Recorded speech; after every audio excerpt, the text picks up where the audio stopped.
God himself told me that OJ is guilty. That he would have taken a bullet or stood in front of a train for Nicole. That is some bad luck when the one guy who would have died for you kills you. Dude, he just never lets up. So deadpan. Oh, yeah. It was revealed this week that defense lawyer Johnny Cochran once abused his first wife.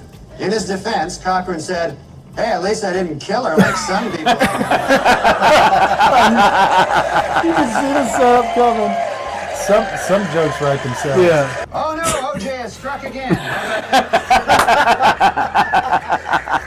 Oh my God. What's up, guys? Welcome back to the channel. I'm Billy Collins. MACDONALD. And this is Magician. And the Jock. With... The young jock. There he is. Well, who do we have today?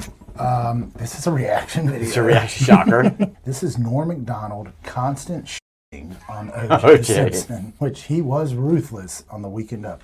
Wasn't the Weekend Up thing? Yeah. Also at the SB, like, Norm, one of my favorite people. I 100%. Yes.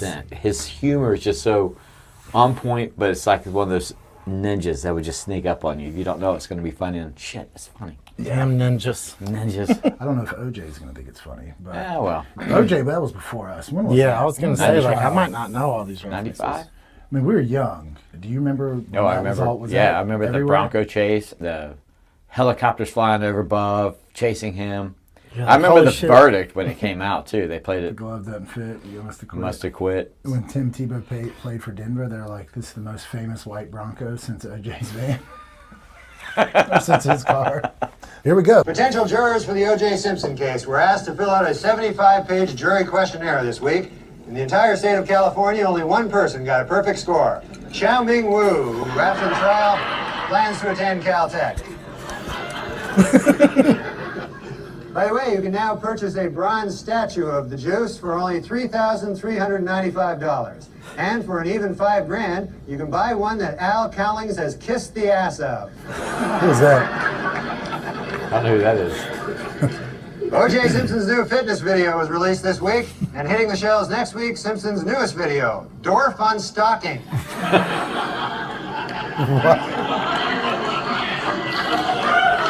All right, in the God, I wish I knew some of these. in the comments, if you guys can add some clarity to this. Well, Billy, Dorf on like he was stalking Nicole, and Dorf was a golf. Remember, Tim Conway used to have Dorf on golf, where he would actually like a little person, and he would walk. Dorf, athlete extraordinaire. Conway shows his form. I think I blew a tube on this. That was on TV. Huh? Fucking amazing. Who's Dorf? Tim Conway. He was a comedian from the Carol Burnett show. So that, I mean, that's how dated this is. But Gotcha. Dorf on Dude, golf. no, that's hilarious. I really wish that Dorf was on on TV. stalking.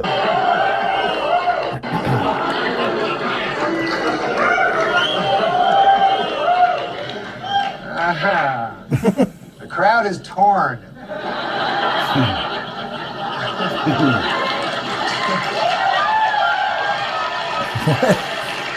They're torn because According to retailers, the most popular Halloween mask this year is O.J. Simpson. And the most popular Halloween greeting is, "I'll kill you and that guy who's bringing over your glasses," or treat. Oh, he was that was some eyes.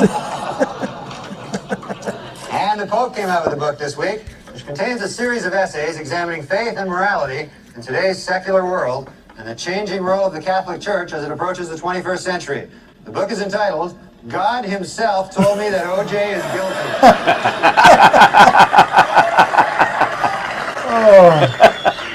In other book news, Prince Charles released an autobiography in which he states that he never loved Princess Di and that his father pressured him to marry her. The book is entitled, "Of Course O.J. Did."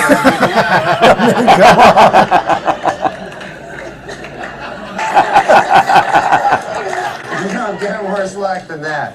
And O.J. announced this week that he's coming out with a new book called I Want to Tell You.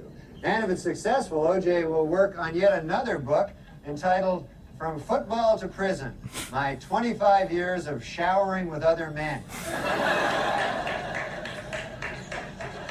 Oh, yeah. And finally, in honor of the 50th anniversary of their first publication, Random House will be releasing special commemorative issues of many Dr. Seuss classics. The first to hit the bookshelves will be Green Eggs and Ham and OJ is Guilty. Judge Ito was interviewed this week by a local TV station in Los Angeles. Asked by the interviewer if it was appropriate for a supposedly impartial judge to be on TV with his case still pending, Ito said, "Maybe not, but how appropriate is it to kill your ex-wife?" He just never lets He's up. so dead. Oh yeah, no, It was revealed today that O.J. Simpson told police that Nicole Brown Simpson used to beat him up. He also claimed that she and Ron Goldman killed him.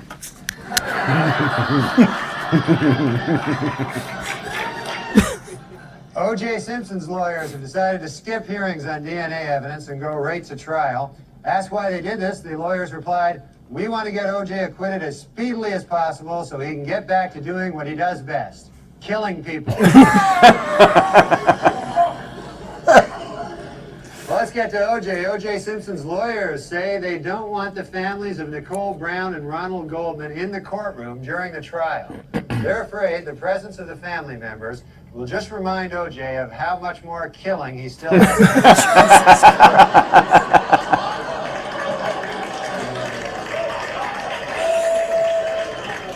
do. Well, O.J. Simpson's lawyers stopped feuding this week, finally.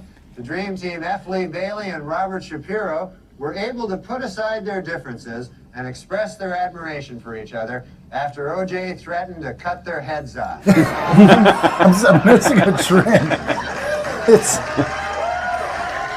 That is Norm humor to a T. Just deadpan. And today in news, someone was murdered. Yeah. It's just. I wonder if by this time, obviously, people caught on that he keeps doing OJ. Like, Oh, yeah. I bet it's in the news saying, like, you got to stop doing OJ bits.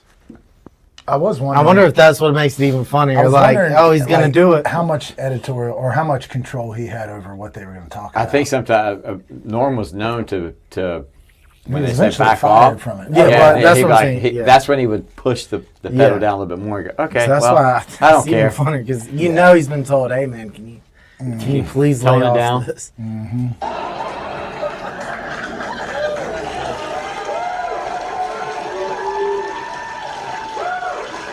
According to the National Transportation Safety Board, sleepy truckers are responsible for 1,000 deaths a year.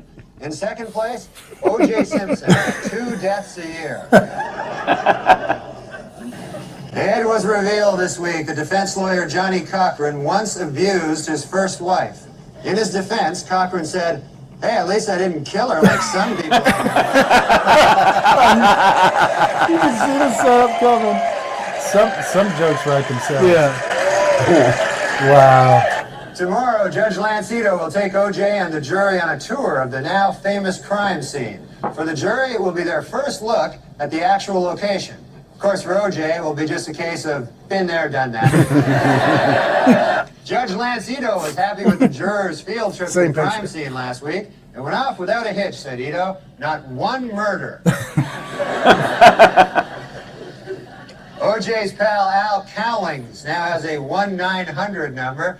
For $2.99 a minute, Cowlings will tell callers that O.J. is innocent. And for $3.99 a minute, he'll try to do it without laughing.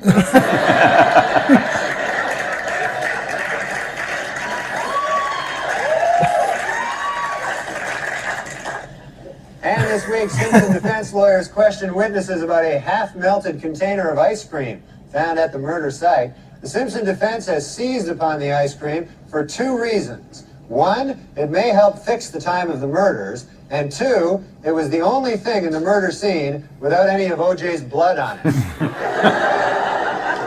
God. To illustrate the point that their client is running out of money to defend himself, O.J. Simpson's lawyer said this week that if he had to do it over again, after killing his victims, O.J. would now rob them as well. Is that why you got in trouble? Huge fan. Oh no, OJ has struck again. Oh my God. And in court this week, Cato Kalin testified that O.J. Simpson did not appear angry before or after the period of his wife's murder. But Kalin admitted he could have been a touch edgy while he was actually murdering her. Might have been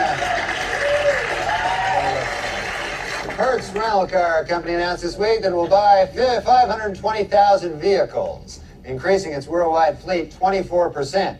In addition, they will try to find a new spokesman who won't kill his ex-wife. Oh, God.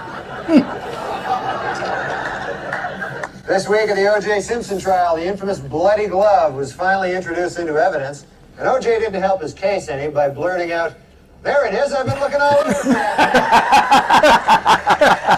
Dude, this is like a fucking, this is like machine gun jokes. Yeah. Like, oh, there's been so many. And a new shocker in the O.J. Simpson trial. This afternoon, Judge Lance Ito dismissed yet another juror, a 45-year-old African-American male, for failing to tell the court that he had once worked for Hertz Rent-A-Car and that he had once held Nicole Brown Simpson's glasses while O.J. killed her. Yeah, Lorne Michaels is like, God, this guy. Oh my God. This Simpson juror, Jeanette Harris, revealed in interviews this week that the jury is torn by dissension and is already divided into two camps. Those who think he is guilty and those who are really, really stupid. A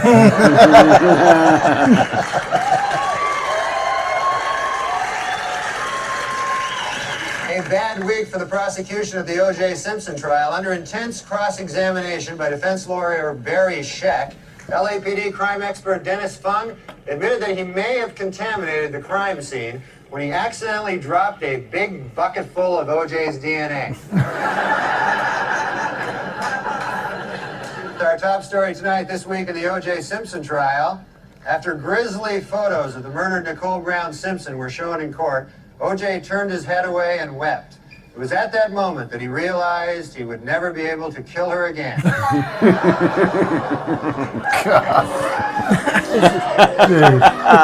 Well, in a questionable move by the defense team this week, O.J. Simpson demonstrated how to stab two people at the same time. Questionable move. That should be a meme. Remember 12 Angry Men, the classic courtroom drama? Well, the first film about the O.J. Simpson case is in the works. It's entitled 9 Angry Black People, 2 Scared Asians, and a White Guy Who Hasn't Spoken Since Rosa Lopez. What, they about the jury, I guess? Testimony during the final week provided some spellbinding moments. In a brilliant move during closing arguments, Simpson attorney Johnny Cochran put on the knit cap prosecutors say O.J. wore the night he committed the murders. Although O.J. may have heard his case when he suddenly blurted out, "Hey, easy with that. That's my lucky stabbing hat." So corny. So stupid. Well, the fight of the century is over. Late yesterday, the fate of O.J. Simpson, the most famous murder suspect in United States history, was placed in the hands of the jurors. They must now decide whether to free him or get all their heads cut off. That just brings back all those memories of court TV watching the whole trial. Cause So you followed, like it was. yeah, it was like one of the first mainstream court cases you could view. When Johnny Cochran would come out, he's so animated with the stuff like, you know, the cap and the putting the glove on, and you see OJ with this. You can see his hand like literally going real big trying to put this glove on, and it's like I know so little about the case. I mean, no, the glove doesn't fit. Must have quit. yeah, that, and then like all the jurors would fight. That's the Kardashian. That's where they. His arm around you right now. It's nice. I feel so comfortable. It's like, come on, I'm over here, dude. Because I was about to say the Kardashian. Yeah, the father was one of the on the Dream Team, so that's where his fame came. And actually, I think there's rumor that the Kardashian girls are actually OJ's kids. So it was like a whole big thing. That would explain the athleticism. So, does everybody think he did it, or like? Yeah, I know these are jokes, but right. like, There was a joke in there where he said, it's divided. Remember that? Because there was like half people didn't want to believe it and said, "Oh, he was And the other half innocent." didn't The want to other get their half head was cut like, off. "No, he's How can you guilty." create a jury? He's so famous, everyone's going to already have an opinion about it. Right. So, if I remember correctly, I'm about sure they went through the jury selection was a long. Probably took Took forever. forever to do Yeah. because Johnny Cochran would be, "No, we don't want them. We don't this." So it's almost like they kind of built the jury. That's a Cowboys fan. We can't have him on. Yeah, and Yeah, so it's like I don't know that's- how long they built the jury, but I know how many jokes. And he they had. kept like So, like, it had dismissing to have been jurors long. throughout the case because they would say something or something would That come was out. the thing where it's like OJ's fifth jury asked. Acts, He's like, OJ's back at it again. Yeah, So it do was- people think he's actually like? Do people think he's innocent? I'm sure there's people out there today that think he's innocent. I mean, What did you it's- think when the verdict came out? Oh, I was shocked. I was shocked because I mean I don't really care. I just knew O.J. Simpson. I was too young.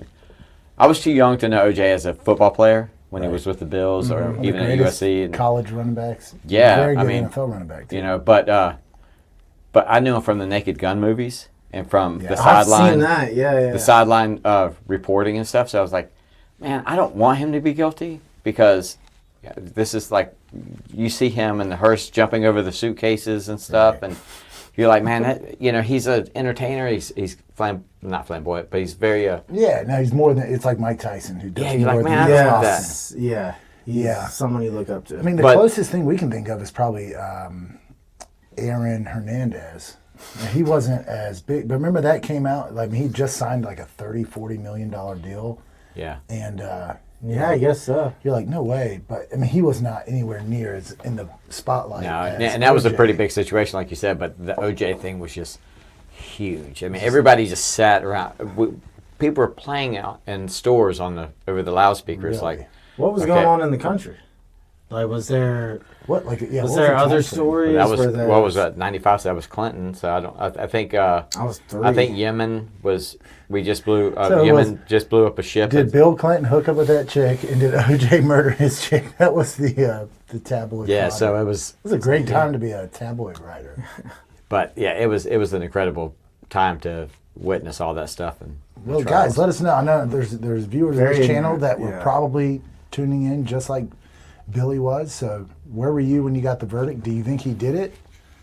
if he's guilty, or say give us a thumbs up. If he's not guilty, I don't know.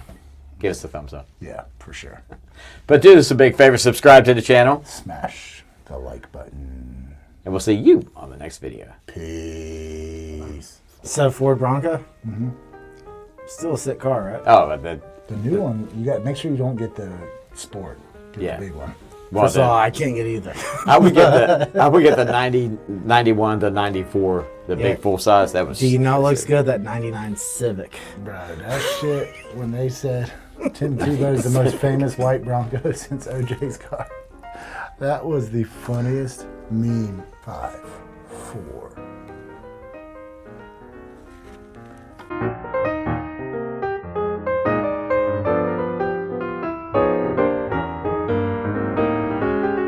So let me say a couple of words about Norm. He's a legend, and I always thought it was a big sin that Norm got fired from Saturday Night Live. Norm was on Saturday Night Live for 5 seasons. He hosted Weekend Update for 3 years. Jay I being doesn't- great again. Yeah, it was okay. But then Norm got the gig on Saturday Night Live in 1993. One of the funny things he did was his impression of Burt Reynolds. Here's a little clip to remember Norm on Celebrity Jeopardy. He's standing there as Burt Reynolds, and he fucking looked like Burt Reynolds. It was crazy. But Norm was fired by Saturday Night Live because of this guy named Don Ohlmeyer. He was president of NBC's West Coast division, and Ohlmeyer was friends with O.J. Simpson, and Norm feels he got fired because he was making too many O.J. jokes. There's no question, and the world really lost a comedy legend yesterday.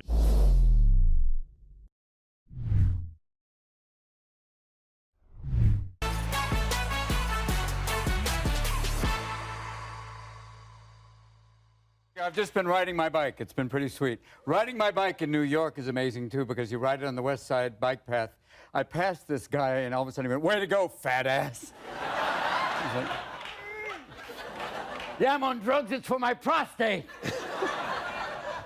Do you really ride your bike around the city? Oh, it's wonderful. Yeah, You're a madman. Oh, it's wonderful. It's the greatest way to get around. All of a sudden, people think, no, that couldn't be Mork. No. Have you seen the new? They have the new bikes. That you can rent? The city bikes you can rent, but it's people like from Belgium that don't know the city and they don't have helmets and they're just like. Yeah, they're like, okay, we're going to go out now. Here we go. And New Yorkers are going, get the off that bike. But I'm amazed that no one has been hurt. They're doing wonderfully. There really is this thing. It works itself out. Yeah. All of a sudden you see them and it's like all of a sudden even angels are flying behind them going, please be careful.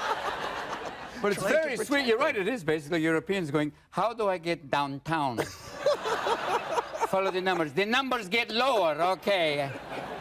It's And then such where a are you? The peculiar next stop you go, thing. where are you? Brooklyn. Welcome. But you're right. No helmets. There should be a little hand that says some sort of safety device. for it. Bubble wrap or something, just man. like 'cause- a small, just a little, like maybe a condom, something fun. But don't you think for New Yorkers, they're just thinking like, it's so hard every day not to just go like, you know what I mean? Like, Well, I ride my bike in L.A. and that's where it really gets kind of crazy. I mean, Oh, really? I'll be riding. The weird thing is, I've been living in L.A. now because of the show. Yeah. I don't do very well in it. I got stopped by a cop once in L.A. and he gave me a script instead of a ticket. It was like, he went like, here, Mr. Williams, how are you? And if you don't like this, please give it to Eddie Murphy. Thanks. But I riding can a bike in imagine. LA is truly kind of dangerous because you'll be and all of a sudden they really do. Because everyone's like, they're all talking, they're texting, and everything. Right. And you just have to be like, no. But you're for real though. You don't. You take this very seriously. You've done bike treks, like you've done, 2 weeks going across like continents and stuff. Like No, I'm not that serious. Oh, really? I thought. Didn't you train with like the guy who won the Tour de France, Greg LeMond, or something like that, and like rode with him for a little bit? Yeah, I rode with him one time, and I used to ride with Lance in the old days. Oh, really? Yeah. Used to ride behind the Unibowler. Did you really? You rode with Lance Armstrong? I rode with him, once or twice. But he's so good. He'd be on the phone. He's been doing all this stuff. He's hands free. I'm like, you bastard. Right. But he tears it up. Now, what is this? You're back doing a series. Yes, sir. In L.A. In L.A. Well, why? It's a job, brother. It's a job, but it was also David E. Kelly. I had a meeting with him. Well, that guy is unbelievable. He's a Sweet tremendous guy, writer. sweet, good man, and a wonderful guy to work with. And he's a tough laugh, though. Yeah. He doesn't laugh as much. You do something really funny, and this is all you're getting. You're like, huh. Nothing. Yeah, it's like, it'd be like, oh, ah. That's like a standing ovation for him. But he's a great writer, and I thought, okay, I'll take a shot with you, and Right. go. Now, is it hard for you with a guy like that? I think that's probably hard because. Well, you when and I did are- Mork and Mindy years ago, it Yeah. was like, go back 32 years ago when I did Mork and Mindy. That was 32 years. There was tape back then. There were only 3 networks, and the only thing that was wired was me. I was on everything but skates, but it was crazy. I know. I've read the story. Yes, I went to rehab in wine country just to keep my options open.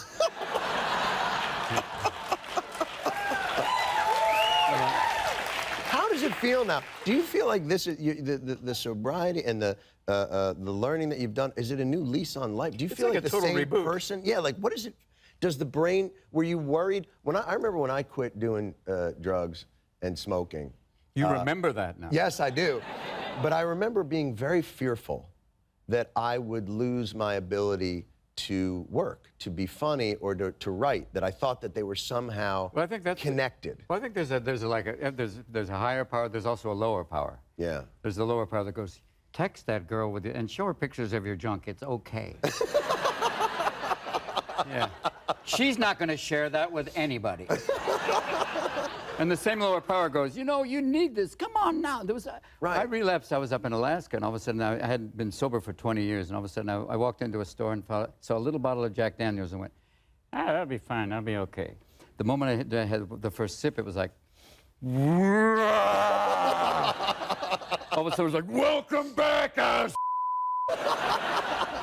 A week later, I was walking down the street and with like 10 little bottles of Jack Daniels in my pockets. I sounded like a wind chime. It was like, and I got down so quick. So I went right to blackouts, and it's a misnomer. They call it blackouts. It's not. it's like sleepwalking with activities. That's your brain going, we're going to do stuff you're not going to know. You wake up in a small field going, where am I? Me. It's just crazy stuff. But I think that's the illusion. And I think like you come through it and you realize, yes, you can create better. You can get back and it's just come. Right. And the main operative word is fear. And like you said, the fear's there and you try and overcome it with that. But you know, if you can deal with the fear and then realize some of it's real, some of it isn't, and then come through that, you get deeper, boss. You get deep. And the lifestyle is so conducive to that type because we are generally bored individuals, and we're working 40 minutes a night in Winnipeg for 2 straight weeks. Oh, is it? And there's no. That is. Don't make them angry. They're Canadians. Let me just say this. Let me just Canada. say this. You're the nicest country in the world. You're like a sweet apartment over a meth lab. It's really.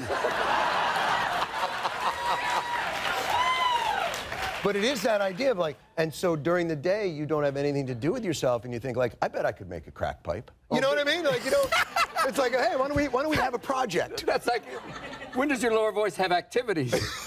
It's got hobbies. Like, what do you do? I'm making a crack pipe. You send it to camp and then see what happens. Whoop-de-doo.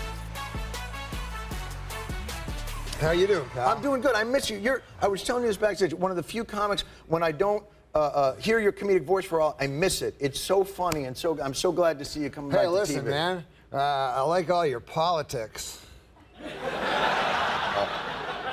Thank you, Norm. I appreciate that. Now, you're Canadian. Your government has collapsed. It's completely collapsed. It has? It's completely collapsed.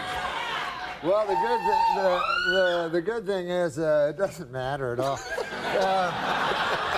This is why, you know, because you're such a political guy, and I realized when I came here, because I was never political, and it's because you're from America and I'm from Canada, and in America you have a duty to be political, because you vote for the wrong guy, he blows up the world. Right? Now, in Canada, here's our elections in Canada. Go, hey, listen, how does that guy stand on the bridge building? It's always, that's every time. One guy goes, I think we should build the bridge. And the other guy's, I don't care for the bridge. So it's all bridge-based politics. We don't got no, they never gave us no red phone.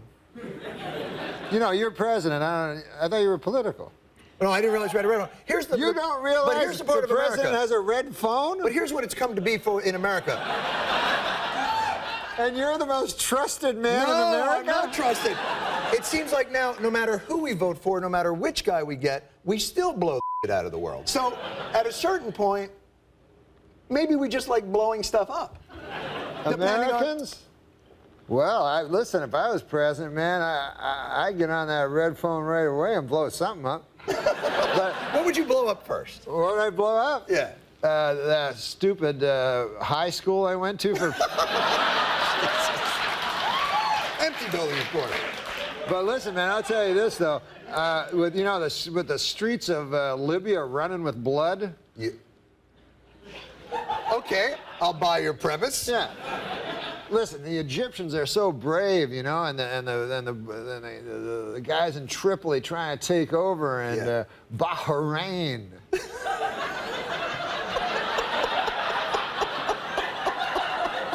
Here's what I'm trying to get at. I'm from Canada. We got a queen.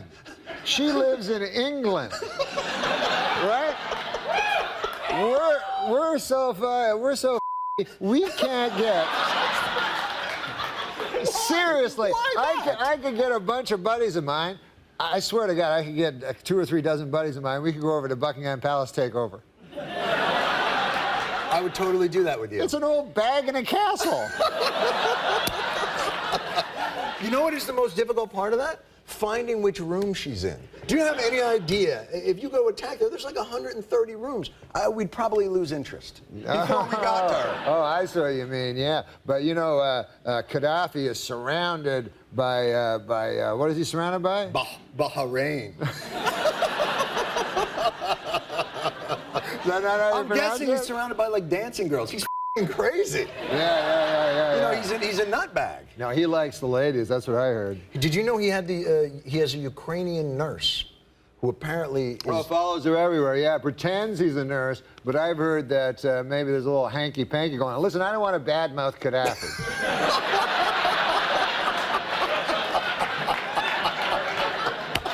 I want to talk about Watson the computer.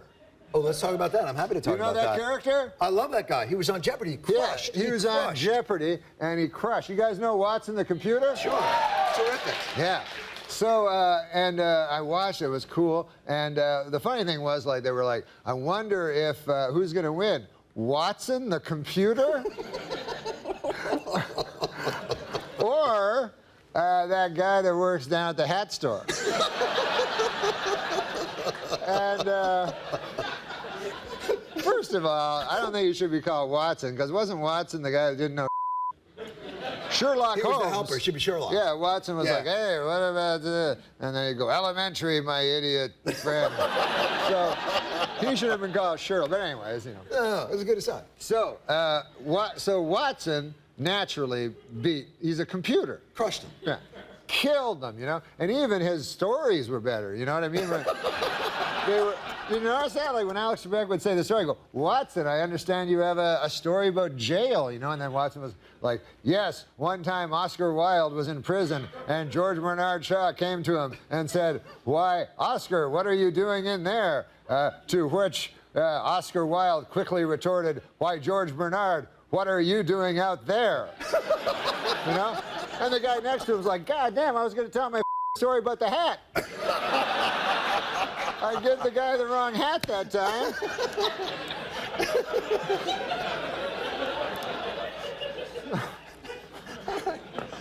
When does this show come on? When does the show come on the air?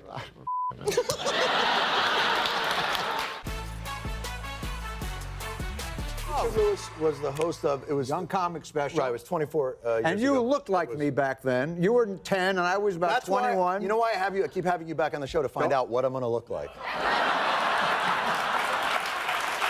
I keep bringing you on. I bring you on right now to go, all right, that'd be fine. Better than that. I could have gone to Woodstock, but it was drizzling and I stayed home. Okay?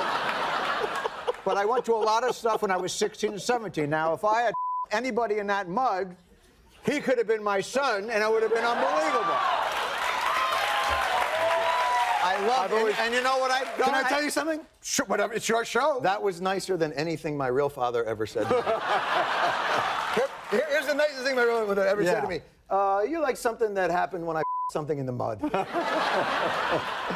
but you would have been my son, and I would have been proud of you, but I would have asked you for one thing. Money.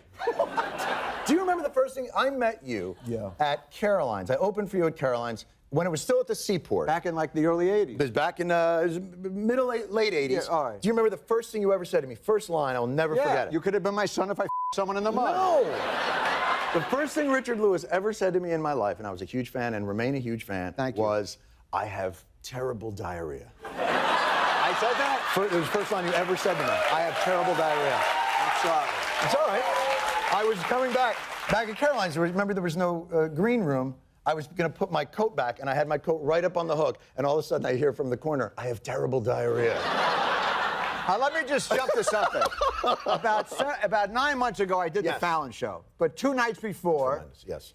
I know, and I had food poisoning. So my wife was with me, my publicist. You can't go on because no matter what I've done in my career, if I would have taken a dump, it would have been Wikipedia.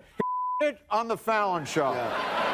I'm going to do you a favor. No, I got to finish. No, let me do you a favor. I can't finish the story. I got 25 seconds. You can finish it when I'm done with the favor. You know, I could have had you as a son if I somebody at Woodstock. Settle down. Wikipedia.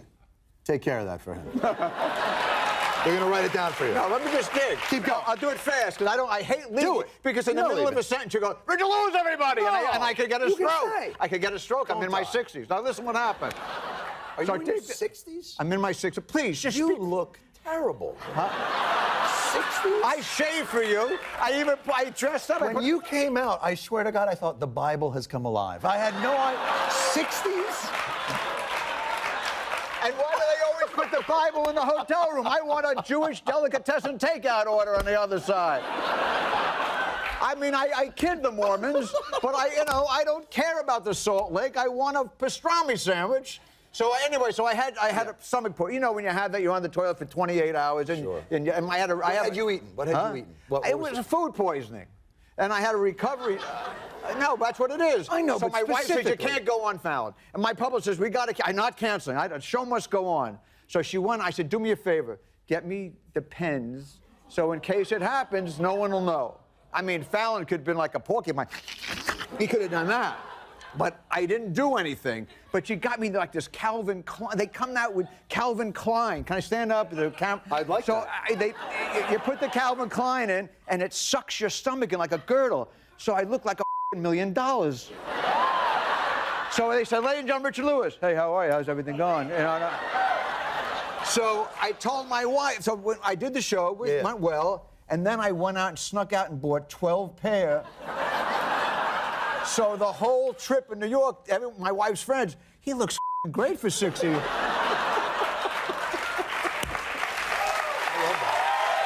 tell you something. Let me go. I know. How many? We have a minute and a half. No, but that listen. is What? in terms of a billboard in Times Square for Calvin Klein. Richard listen, Lewis I love. in his Depends.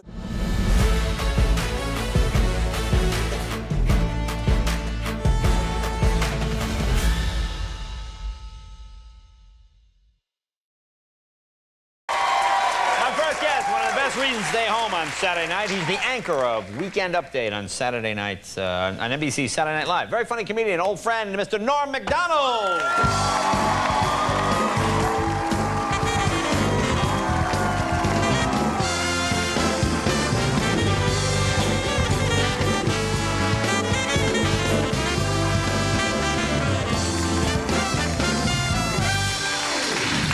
Hey, thanks for flying out for this. Good flight? Everything? Oh, yeah, it was fun. Happy birthday. Oh, thank you very much. Thank you, thank you, thank You're you. 47. 47. That's great. You look like you're 25 or something. Yeah, I look like I'm 25. But you got the job. Good to see you. Welcome, welcome. Yeah, I went on the airplane, you know, and I'm getting recognized now, you know? That's great. Not as much as a real famous guy, but like halfway between like a real famous guy and a guy that's not famous at all. Yeah, that would make sense, sure. So, like when I was flying in, a weird thing happened. Like, I sat down on the plane. You know how they get you to sit beside a stranger, another guy, you know? Right. So I'm sitting beside this guy, and the guy goes, hey, man, I really like you on the show on Saturday Night Live, Bob. He calls me Bob. And so I go, hey, thanks a lot, you know? And he goes, yeah, I like when you do Dole, you know, Bob, you know? And I go, thanks, you know? And I figure, what the hell, Bob? That's a name like any other. Yeah, you know? good name, fine. Yeah, it's all right. So I go, I'll just go along with the guy. So he keeps calling me Bob and everything. And then this other character, later on in the flight, about 2 hours into the flight, he comes out of the bathroom, you know? He was in the bathroom. Yeah, right. So he comes out, and he's walking down. Suddenly he sees me, you know, he recognizes me. And he goes, hey, you're that guy from Saturday Night Live, right? And I go, yeah. And he goes, what's your name? What's your name? And I go, it's Bob. My name is Bob, right? So then the guy goes, yeah, Bob. He goes, Bob what? What's your last name?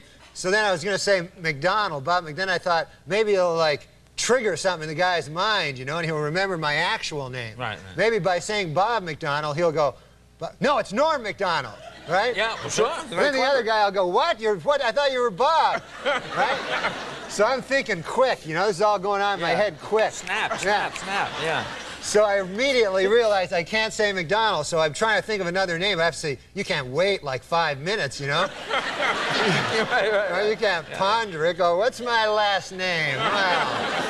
That's an interesting question. You have to immediately say something. So I said, Bob Kendall. Like that? Because I used to have a teacher, Mr. Kendall. Right. Oh, very clever. Yeah. Very clever. So I said, Bob Kendall. So then the guy goes, yeah, Bob Kendall.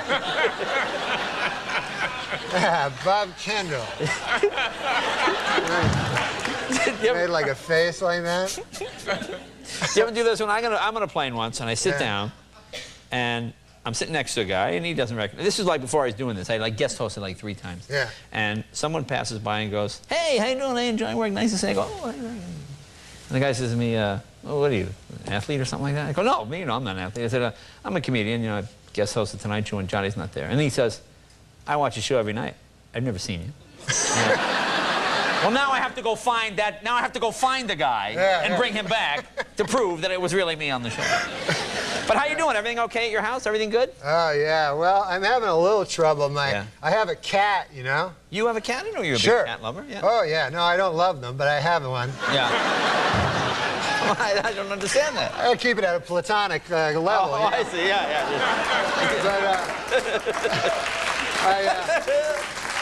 But I have a cat, my friend Steve Corrin, who's a great man. Yeah. He's a good guy. He was living in New York City when I was living there, and he was my buddy. And then he left. He went to L.A., Los Angeles. How would you not know that? And he's working on the Seinfeld show now. So he goes, hey, Norm, I'll give you my cat free.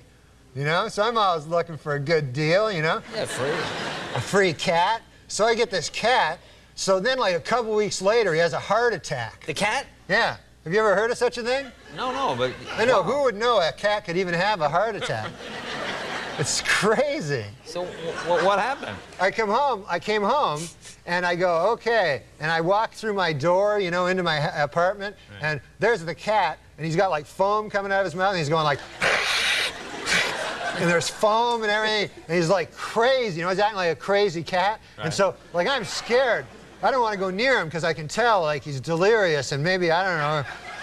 Sure, yeah. You don't know. Anything could happen. Yeah, he could think I was a mouse or something, and like bite me. So I go, I got to do something, man. My cat, something's wrong with him, He's not supposed to be doing this. So quickly, I think quick, I grab the phone, I phone 911, 911.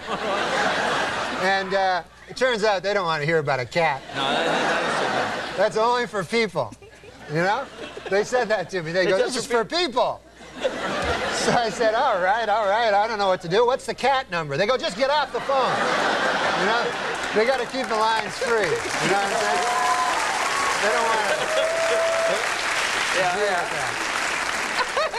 to. So I don't know what to do. So my neighbor, Bill.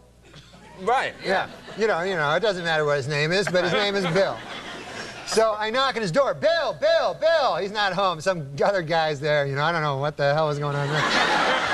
But the other guy comes. I don't ask questions, Get involved. So I say, listen, I don't know who you are. I don't know what you're doing at Bill's place. But my cat is in deep trouble, He's going, and he's got stuff coming out. So the guy goes, we got to get him to a hospital, So I go, look, I just phoned 911. I'm sure they don't want to see a cat at a hospital either. He goes, no, there's animal hospitals, So he took me to this place called an animal hospital. I swear to God, they actually have these. You can bring your cat there. Do you have a cat? Yeah, I know an animal hospital. I have them all over the place. Quite common, but yeah, go ahead. Okay. So I bring my cat in and I go, Doc. There's a doc there, Right. They have doctors. For cats. They have cat doctors. So I go, listen, Doc, my cat. So they take him away, and I'm sitting like they have a waiting room. It's exactly like a real place, except it's ridiculous, So everyone's sitting around, they're worried, Oh, I hope my dog is all right, So I go, so the guy brings me in the office and he goes, listen, your cat has had a heart attack. So I go, come on, my cat didn't have a heart attack. And he goes, no, seriously. And I go, well, how could a cat have a heart attack? He goes, oh, many different things. He goes, diet, stress, Like, how the hell could a cat have stress, That's not true. This guy's just making up stuff, You think he's making up stuff? Well, no, my cat has a big promotion coming up. He's got he's all worried, You're worried about it. And, so I said to the guy, okay, I go, fair enough, I'll go along with it. He goes, now, he says, I'll let you visit with your cat. They have a visiting time. This is the oddest part of the whole thing. Yeah. They take you in a room, and then they bring your cat in, and he's all drugged up. They got him drugged. And they put him on like a gurney, and he's like standing there like this. And then the guy says, okay. He says, you only have 30 minutes to talk to your cat. So he leaves. You're in a room with a cat for like 30 minutes. It's like crazy. So then after like 5 minutes, you go, I got a life to get back to here. I can't talk to a cat. Well, Norm, very funny stuff. He's a good man. So you guys are back in a couple of weeks again? You're off? We're back in 2 weeks. 2 weeks. We're off this week, and then we're back in the 2 weeks. Yeah, there you go. Norm MacDonald, thank you, Norm. We're right back with John Vincent and his pigs. Wait till you see these pigs. Oh, boy.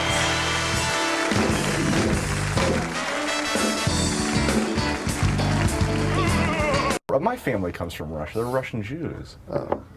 Russian at Jews is more like it. One of the biggest anti-Semites I've ever met. Russian away from Jews. I had a bar mitzvah.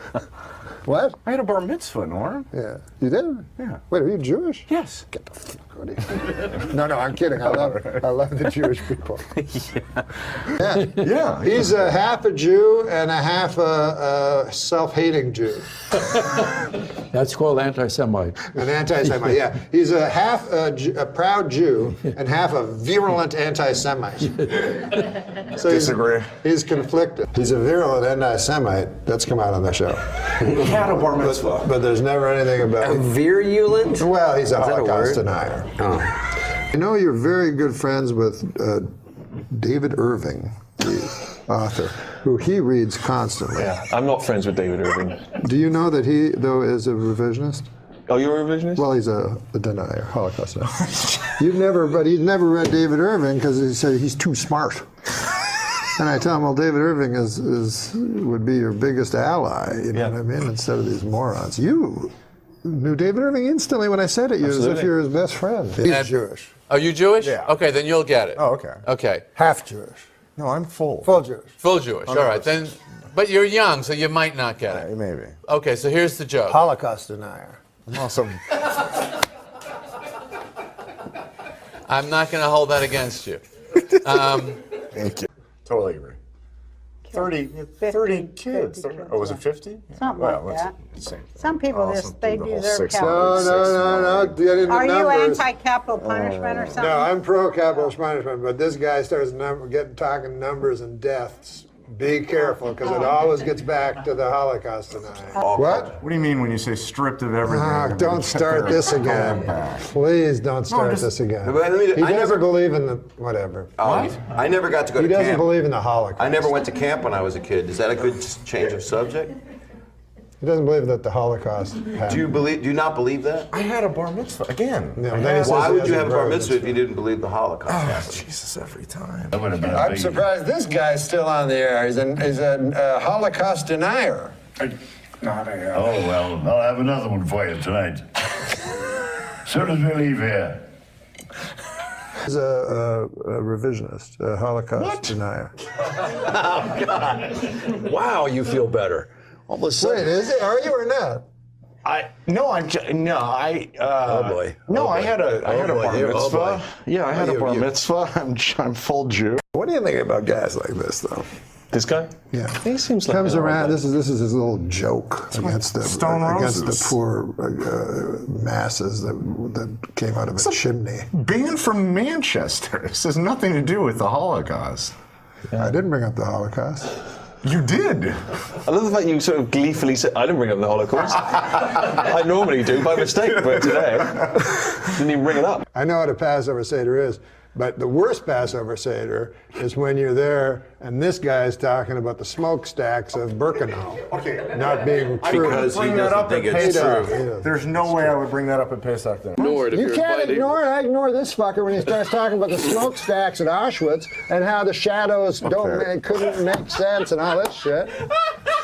Oh, I had a The Holocaust. Really answers me. You can't too ignore him. I ignore this motherfucker. He said, how could there be poison, a poison gas? I don't know much about the Holocaust, but what did they have inside the... The two of you together just are really giving a great homage to that whole time. Inside the gas chambers, they put a certain type of gas. Zyklon 5.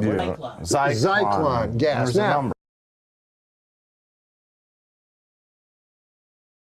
the guards would open the door and get the Zyklon all over their hand and die also. How would that not Maybe happen? there was a subdoor. But he had another thing. I don't want to pretend we're some... He said when the Allied planes came over, they have pictures apparently of the smokestacks, And he said the smokestacks drop a shadow. The smokestacks that we all know spewed out the sad remains of human souls that once had dreams and once loved.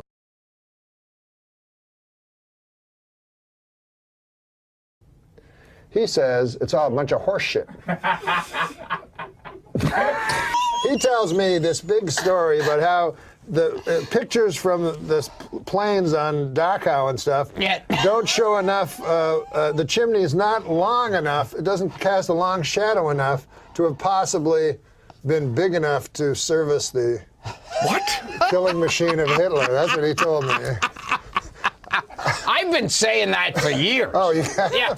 Oh, okay. Well, you finally found someone to agree with you. I just don't know how 6 million people disappear from the face of the earth.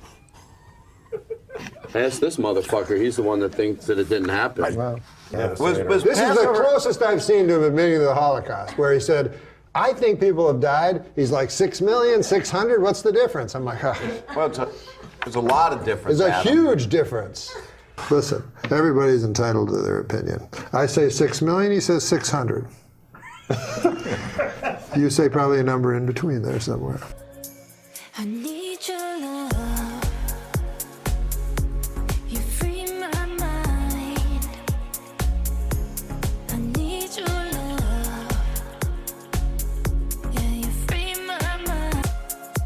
It happened. Fire pit, fire pit, fire pit, fire pit, fire pit. He goes, it happened, but he goes, the numbers are all right, all wrong. And then he goes, the other night he goes, 600 or 6 million, it's still terrible. I'm like, oh. Okay. That's not real. All right. Please Listen, tell me that's I just not want to true. say, I just want to say a few things. I don't have a manager. I don't have an agent. I Yeah, did have a guess bar you mitzvah. don't. I'm Maybe not a you would if Holocaust you. denier. Maybe you would if you didn't fucking. He thinks he's going to get a manager and agent, Jew, with that kind of shit. And a lot of homosexuals died in the fucking camps too. Let's not forget. Norm, shut up. Well, I'm serious. What do you think? I have more empathy now? No, I'm saying. Oh, you there were should be more- homosexuals. you What should- happened? you should- What happened? I thought there was just Jews. You're telling me there were homosexuals were in with those Jews? We got to do something. There's not enough documentaries. By the way, I saw that film that you recommended me that you called a fantasy, Shoah.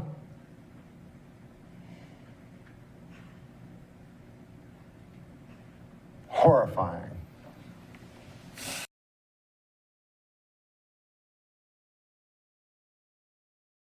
You really don't like Shoah? Shame. Shame. Can't win them all. Fantasy indeed. Somebody's using the word Holocaust for a joke. That's It's terrible. that stupid Chelsea girl. Handler. Yeah, she's got a guy and they love Holocaust, the word. God, what is with that? With that dwarf she's got with it, a misshapen dwarf. Yeah, and he's they not love a white. Holocaust. He's not a white man either. No. And they do Holocaust humor. Yeah, and I kid her, why does she keep repeating that joke? God, even that word. Terrible thing to bring up, yeah. God Almighty. Yeah, I would agree. All right, I apologize to all the viewers. I'm not an apologist. You are an apologist. It's depressing. Like when you are constantly on it and looking at the news, it's depressing. It literally is like that. It really is. They just drag a story. Yeah, that doesn't work. So today I'm going to be checking out a highly requested video from you guys. That is Norm MacDonald's 12-minute joke. That's an oddly specific amount of time. It better be a funny joke because so many of you guys suggested I watch this. No, she's completely serious. It better be a funny joke or else. Before I get into today's video, do be sure to like, share, comment, and subscribe. Otherwise, next time you have somewhere really, really important to be, you're gonna oversleep. Oops. Like, share, comment, subscribe. That's about all the news. Yeah, I agree. I personally got to a point and have done where I just had to stop looking at things like Twitter and the news. I do not watch the news anymore. I will read an online paper, usually every morning, but that's it. And after that, I don't watch the news. I don't read Twitter because it's depressing. Like when you are constantly on it and looking at the news, it's depressing. Tell me I'm wrong. Maybe you feel differently. Tell me how you feel. Do you like to watch news 24 hours a day? Let me know. But then what they do is they start telling you about Janice. Just a side note, he must be absolutely boiling hot in that jacket.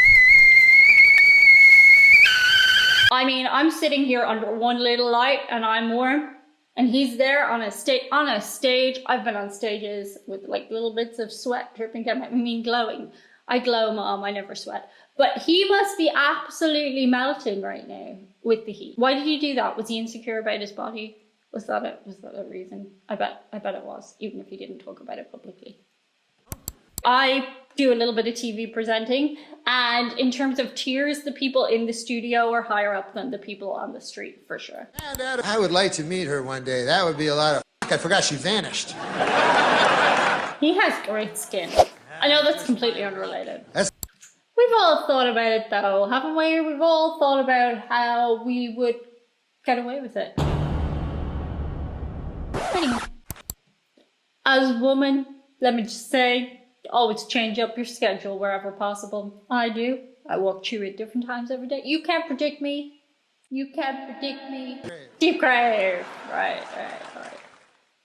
That was very funny, to be fair. My favorite type of humor is observational humor, and that was very good. Observational humor. He touched on all the things. Maybe he was the original guy who touched on it, but yeah, that whole light up a room, shallow grave. Don't ever say I lit up a room. I dim a room when I go in it. I make it darker. In case you haven't checked it out, I do have a Patreon, patreon.com/DianeJennings. We do lots of fun things there. You can join that community if you want to, get 2 extra videos a week. You can even opt in for shoutouts like Jason Moyer, who wants to shout out all the fathers out there. He says regardless of any professional goals he may reach, the greatest blessing he has in his life is being a father to his son. Jason says happy belated Father's Day to all of us. That's it for today. See you guys on the other side. Bye. Your nails are very sharp. Your nails scratched me all over because we haven't gone for a good walk since you got them cut. No, I was just thinking, because they have that Viagra thing out. Yeah. And the other day, Bob Dole came right out and said he was one of the first. Yeah. And you know. Welcome to Pegasus versus the World, where we take on challenges, comedy, trending topics, and some travel. City boy. All right, you guys, this is a long time coming. People have asked me to check out Norm MacDonald for a really long time, and I just haven't been able to do it yet, But here we are. This is Norm MacDonald on Dennis Miller, 1998. I never watched the Dennis Miller show, but I remember it at some capacity. Because it went on past 1998, because in 1998, I was 18 years old, so I remember it was a big show. I didn't watch stuff like that back then. Man, I was in the thick of it, bro. 18, rapping, you know what I'm saying, out doing my thing. But yeah, man, we checking this out. Now, all of the greats, a lot of the greats, at least when I hear them talk about Norm MacDonald on like Joe Rogan and stuff like that, he gets nothing but praise. I don't think I've ever seen a stand-up from Norm MacDonald.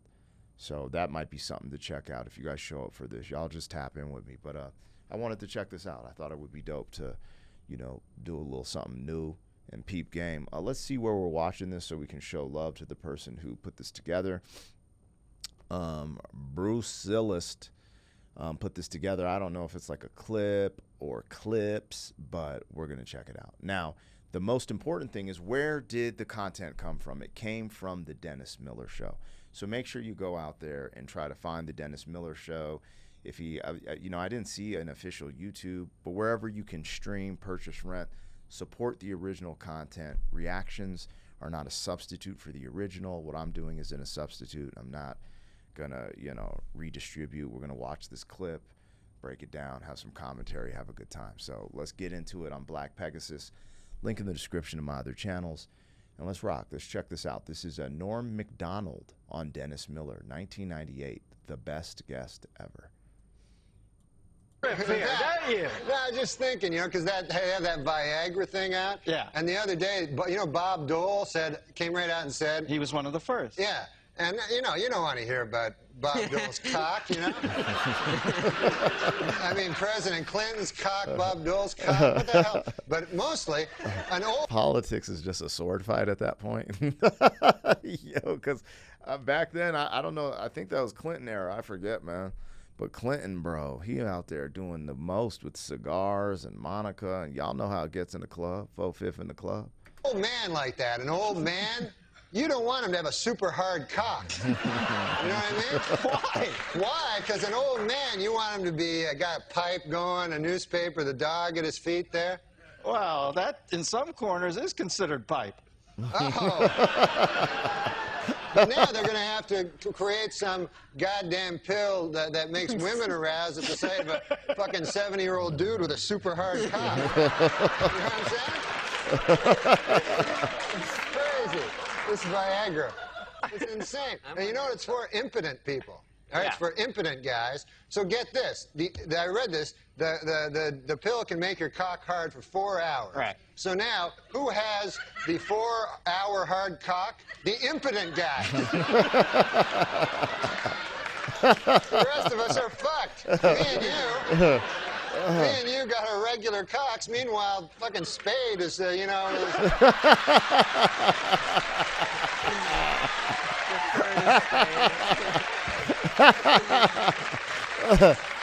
Yo, Norm MacDonald is cooking right now. Just on some regular guy stuff. Wasn't he in some movies? Am I tripping? Hold on. Let me look real quick. Bro, he's cooking right now, dog. Was Norm MacDonald in a few movies? Dude, I can't even talk right now. What the hell's wrong with me? Appeared in quite a few. Dirty Work, Screwed. He was in Billy Madison. Man on the Moon, Dr. Dolittle series, The People vs. Larry Flint, Deuce Bigalow. Okay, I've seen Deuce Bigalow. I've seen some of The People vs. Larry Flint. But, yeah, that's crazy. Billy Madison, okay. I was like, bro, his talking I'm like, I know this mother sucker, man. Let's go, bro. Welcome to the show, man. Damn, Dennis.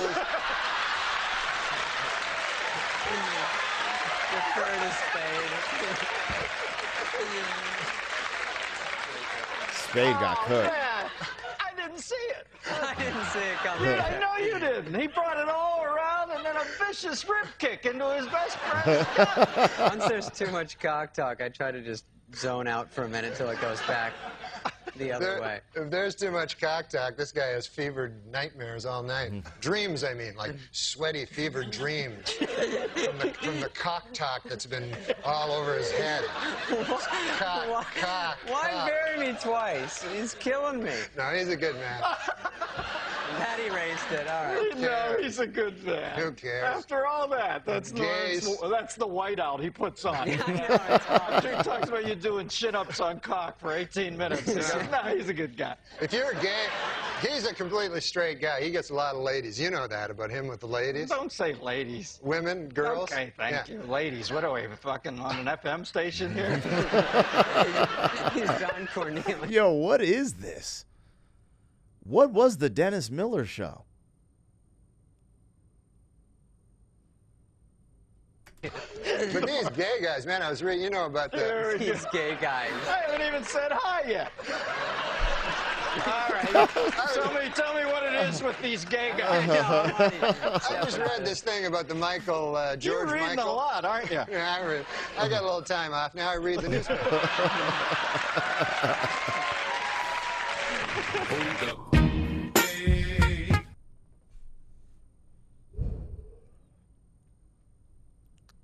Welcome to the Players Club. Let's go. And this really strikes me about the gay community. I don't know if they're a community, but they are in 2025, player. Yo, where are we going with this, Norm? Let's stay focused, Norm. Where are we going with this, dog? Because, hey, man, you know how it gets in the club, 4/5 in the club. Let's hear them out. But called West Hollywood. Yeah, they're gay, and It's, you know, George Michaels. He hangs around the bathroom. He has sex with multiple guys. This is like... No way. You got to get it right. Hangs around the bathroom, Right. and it was described as a lewd behavior, but I don't remember sex with numerous guys. Well, what is that what you took away from it? What does he do? What were you, in the next stall? I could have been just having a nice bathroom regular thing. I don't know what lewd behavior is, but I don't know that he was in there with numerous guys. But this anyway, is go ahead. We get the gist of it. This is definitely a gay thing, like, because this is a pop superstar. You know what I mean? You're not going to walk into a bathroom and all of a sudden Farrah Fawcett's like, ah! You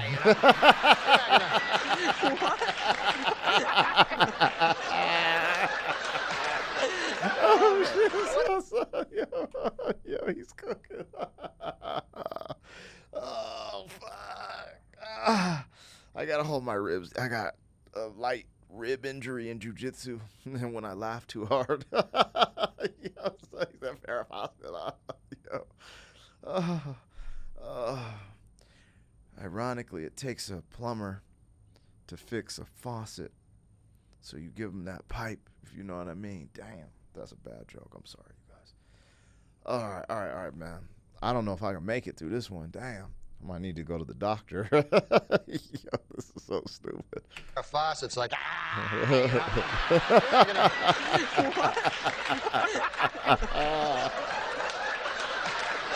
Oh, hell no. What I'm saying is, why would a famous... What was she doing? Wasn't there some sort of cervical belt sander thing? Or what was that? Yo, Dennis Miller's actually funny. Is he a comedian? He's actually funny. This back and forth, this doesn't exist if their back and forth wasn't this good. Holy sh... Bro, I was 18 years old. That was my prime almost. I'd say 25 was my prime. But 18 was pretty damn good too, man. I guess I'm in my prime, in a different type of prime right now, but sheesh. Wasn't there some sort of cervical belt sander thing? Or what was that? Oh, Christ, what are you, Linda Blair? They do. That's what they do. Right? That's what ladies that I know do. Good to know that primetime exposure is paying dividends there. I think that's what it is. It's that the gay, that's why they have separate bathrooms. Let's face it. If they had women and, women, as you call them, I call them ladies. If you had them in the same bathroom, like Ally McBeal. Like you go in the bathroom to do your business, see a man about a dog there, and you're in the bathroom. You're in the bathroom. All of a sudden, a beautiful lady comes out. Oh, here's my vagina and breasts. You're going to be hanging out at that bathroom a lot. Hold up.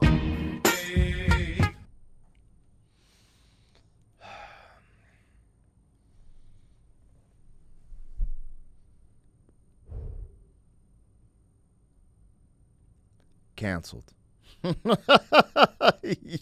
Yo, Norm MacDonald is canceled for speaking the truth. I didn't say it, YouTube. I know he ain't talking about the agendas today, but little did he know he was going to cover it. He just told you the reason why. They're separate bathrooms, and they should remain separate. Separate but equal. I'm messing around with that last one. We all can't we all just get along? But real spill.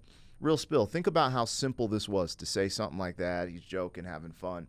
And if he said this on primetime television today in 2025, canceled for distinguishing certain things.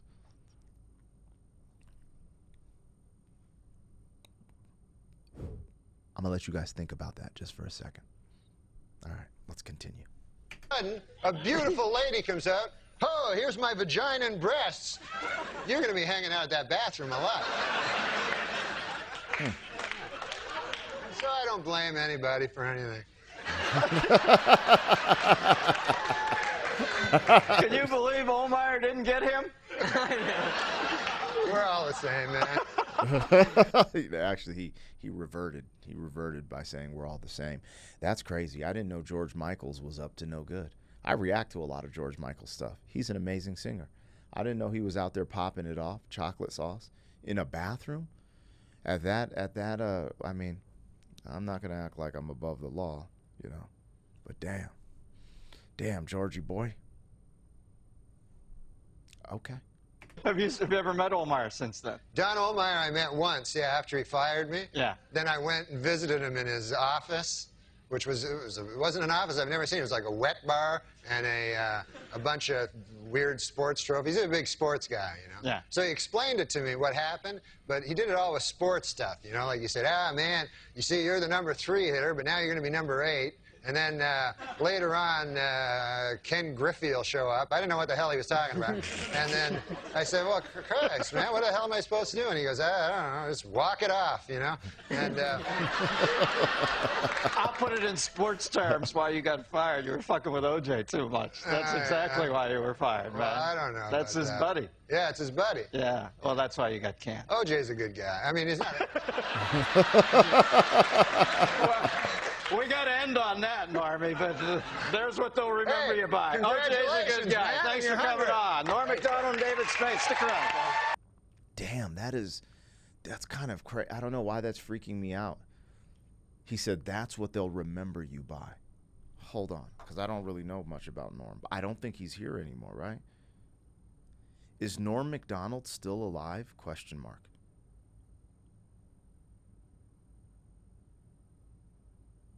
Ooh. That's sad.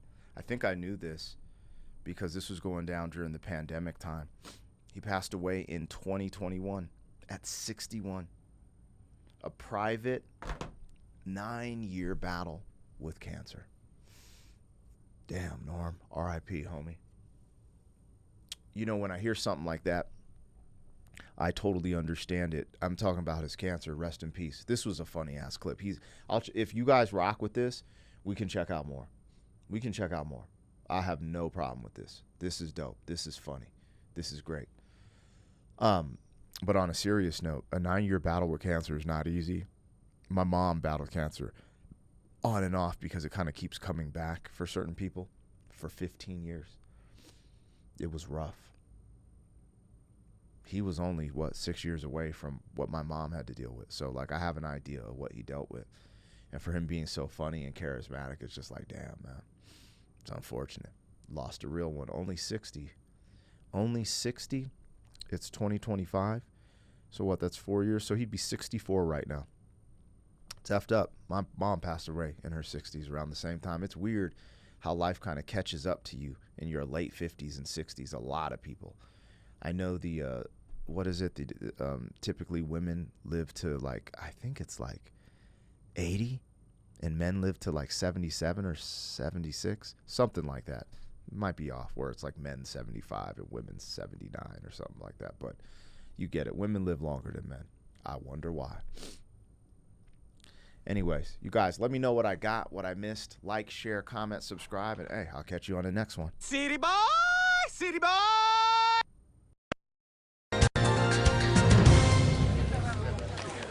Thank you for coming. Please turn off your cell phones and pagers. I have a short statement to make. My name is Norm MacDonald, and when I became a comedian, all I ever wanted to do was make people laugh, and perhaps make them think as well. However, I've come to realize that failure has dogged me at every turn, and that mediocrity has been my hallmark.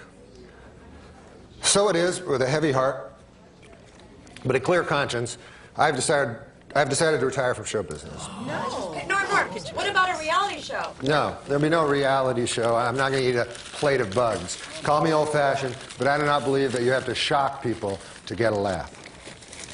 Oh my God. Please stand back. Please stand back. I don't want anyone to be hurt. I do not want anyone to be hurt.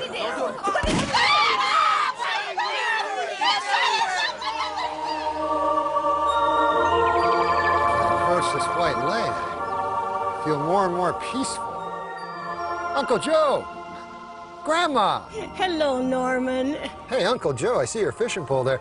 They don't have a lake here, do they? Exactly like the one I used to take you to when you were a boy, you remember? Hey, let's go catch some trout. Would you like that, Norman? Would you like to spend your days in endless tranquility, try to fool a trout with a bit of floating feather? There's nothing I'd like better. Well, you can't do that. You've got to go back. But I can't return. I just shot myself in the head at a press conference. If I go back there now, I'll look like a damn fool. Well, you have to go back. You have some unfinished business. You have to do a comedy show. What? A comedy show? Come on, guys. Have you seen the shows I've done? They suck. Let's face it. I'm just not that funny. Oh, we know, Norman. We know. But you have to go back. You have things you have to do. You guys don't seem to understand. It doesn't matter in life if I was funny or not anymore. As of 5 minutes ago, I became a comic legend. They're going to be playing that shit on the internet till the cows come home. Now let's go fishing, Uncle Joe. Listen, you little punk. Maybe around here's so good. I could be nice. I could be one damn son of a bitch. So you go back there. Do that show. Do that show. Do the show. Get me? Uncle Joe, relax. I'll do the show, okay?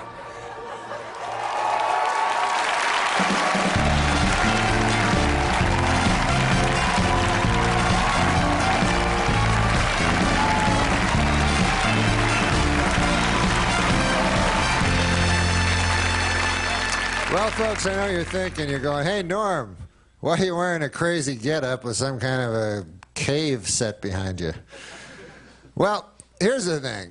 Have you heard about these guys that strap themselves with explosives and blow themselves and all these innocent people up? Have you heard of these people? Yeah. Well, you'd think these guys would never get into heaven, right? Wrong. Not only do they go to heaven, but when they get there, they get to have sex with 72 virgins. It's ridiculous. But anyways, I was wondering how they come up with the number 72 because, you know, I know it's a nice round number, but it seems, it's a number that seems a little arbitrary to me, you know, so I wanted to get to the bottom of this. So I did some research on the computer there. I hit the, you know, the www. Why do these guys get 72 virgins when they get to heaven? You know, it seems a little arbitrary to me. .org. So I found the answer. I'm going to share it with you.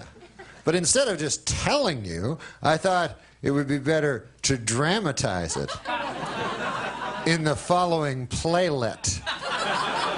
Check this out.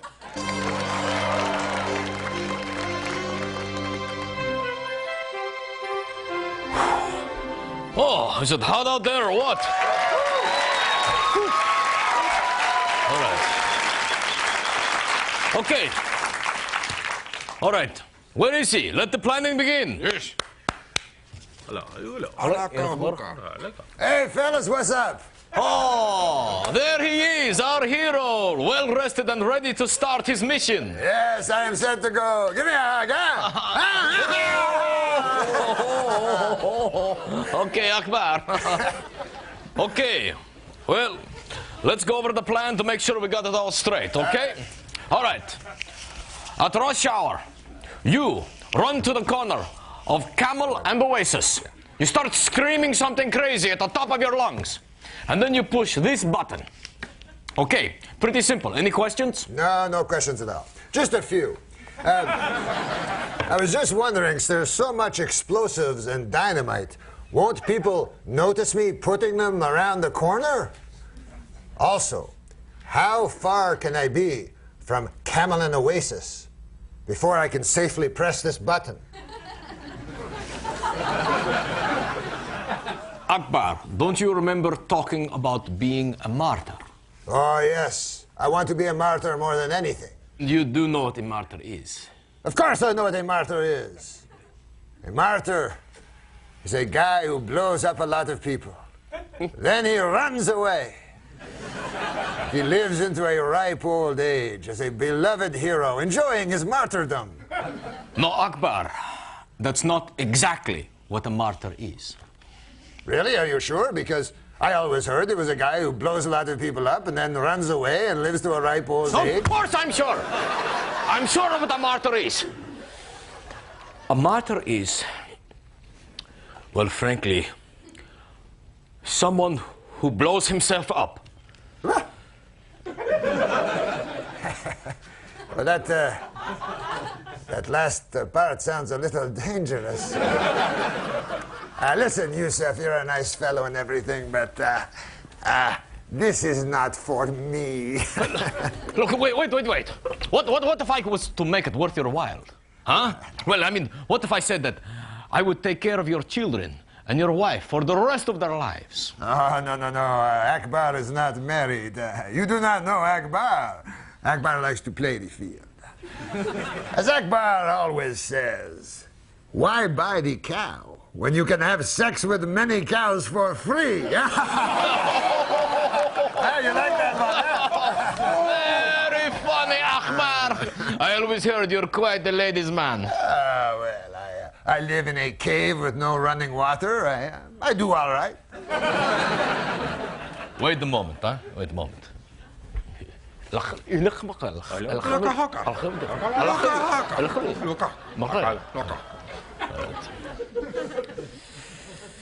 What if I could hook you up in heaven?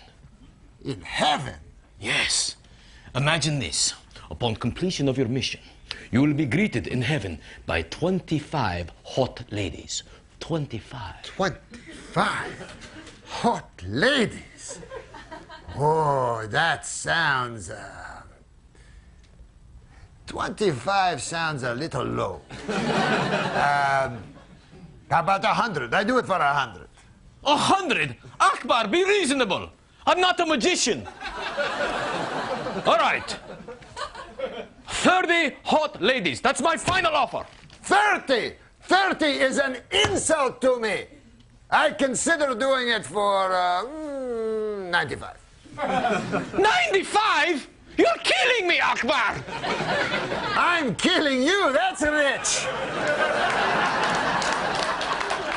Let me tell you something, Yusuf. Right now, 91 hot ladies. Or I take my business elsewhere. All right, come on, Akbar. Come on now. What's it gonna take for me to get you into this vest today?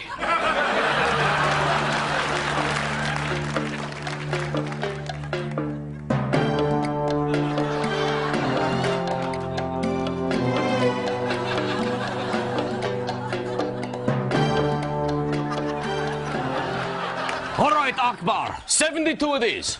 Upon arrival in heaven, you'll be greeted by 72 ladies. Hey, I'll tell you something else. I don't want any whores either, all right? Having sex with all kinds of martyrs. I want virgins. Virgins? Virgins! All right, virgins, 72 virgins, all right. Excellent. So be it. I'm going to be having sex with 72 hot virgin ladies. Just one more thing, fellas. I just wanted to tell you. I would have done it for 50!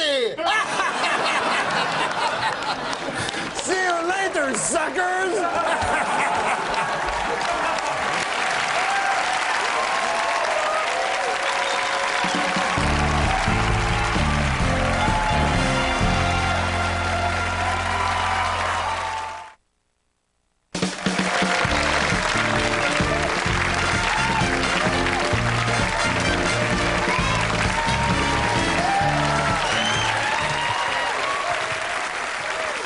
So my wife got me an interesting present for my birthday.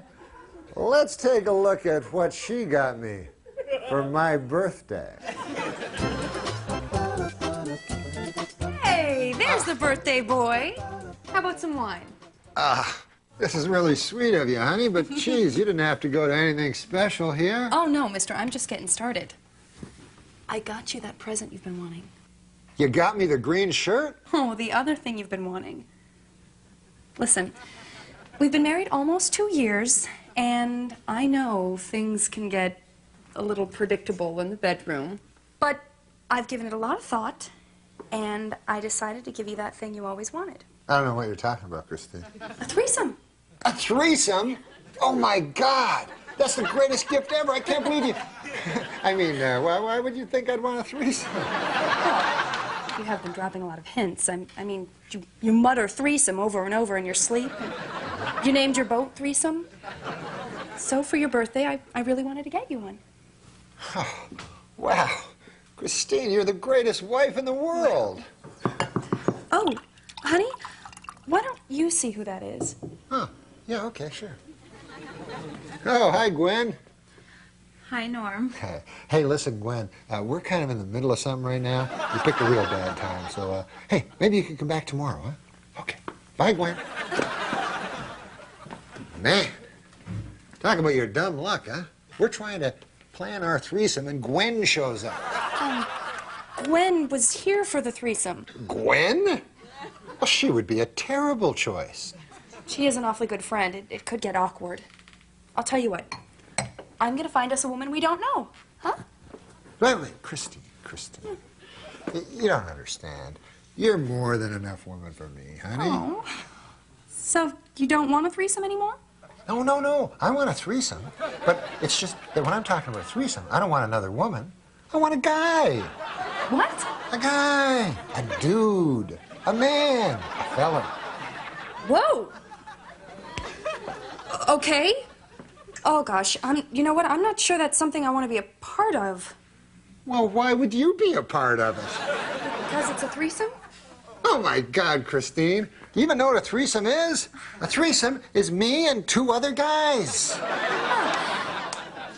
So what am I supposed to do while you're having sex with these two other guys? Well, I don't know. Hey, maybe you can catch up on some of that reading you've been talking about. As long as you stay out of that bedroom, okay? Oh, hey, honey, listen, you're not gonna just go out and pick any two guys at random there, are you? What do you have in mind? No, I don't have anything in mind. Nothing at all, but just thinking off the top of my head, what about a really handsome guy that doesn't know he's handsome and another guy that looks just like your brother? Okay. Okay, fine. I'm a modern woman, and if my husband wants me to get him two gay guys for his birthday so we can have sex with them, that's what I'm gonna do. You're the best. Hot diggity dog, I'm gonna have sex with two gay guys. Gay guys? What the? No, Christine, not gay guys. What do you think, I'm gay? I just want two average, ordinary Joes like me to have hot, filthy sex with. These women.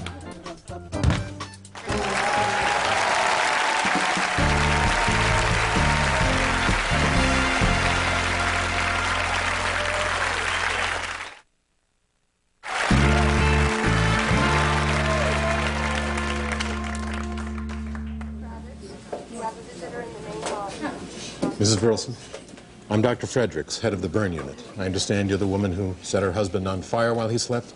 Yes, but you have no idea the abuse I put up with day after day, year after year. I had no choice. He was a monster. Well, I'm a doctor, not a judge. I'm just here to tell you about your husband's status, and quite frankly, it's doubtful he'll ever leave this hospital. Oh, my God. He's been burned over 98% of his body. The 2% that's not burned is a small patch on top of his head, roughly the size of an acorn. That's fine. Is he going to live? He may survive, but will he live? I'm a doctor, not a philosopher. I simply don't have the words to describe the seething abyss of infinite torment in which your husband now lives. Is he in a lot of pain? Well, I'm a doctor, not a poet. But all the morphine that ever was or ever will be would be just a drop of rain in the ocean of your husband's pain. He's in a lot of pain. I have to see him. All right, Mrs. Burleson, as you will, but prepare yourself.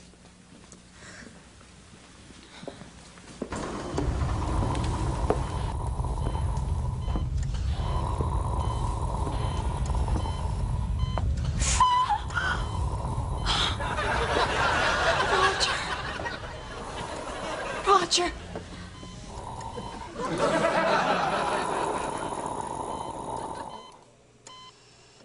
You just put the wrong guy, bitch.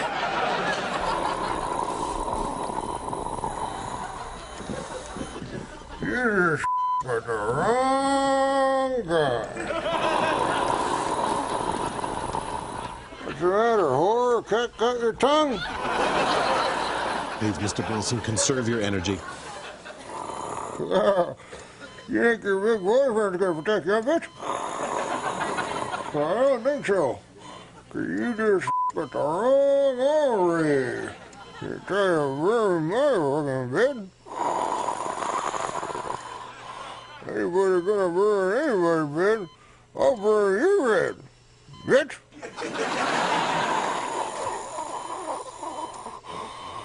You better just watch your back, woman. I'll tell you that. I got a good mind. I'll give you the back of my hand right now, bitch.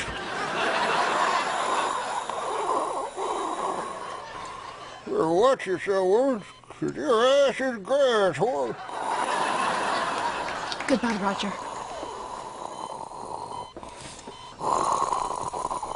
Where you go, bitch? She'll be back. She'll be back. She'll be back. She just was the wrong guy.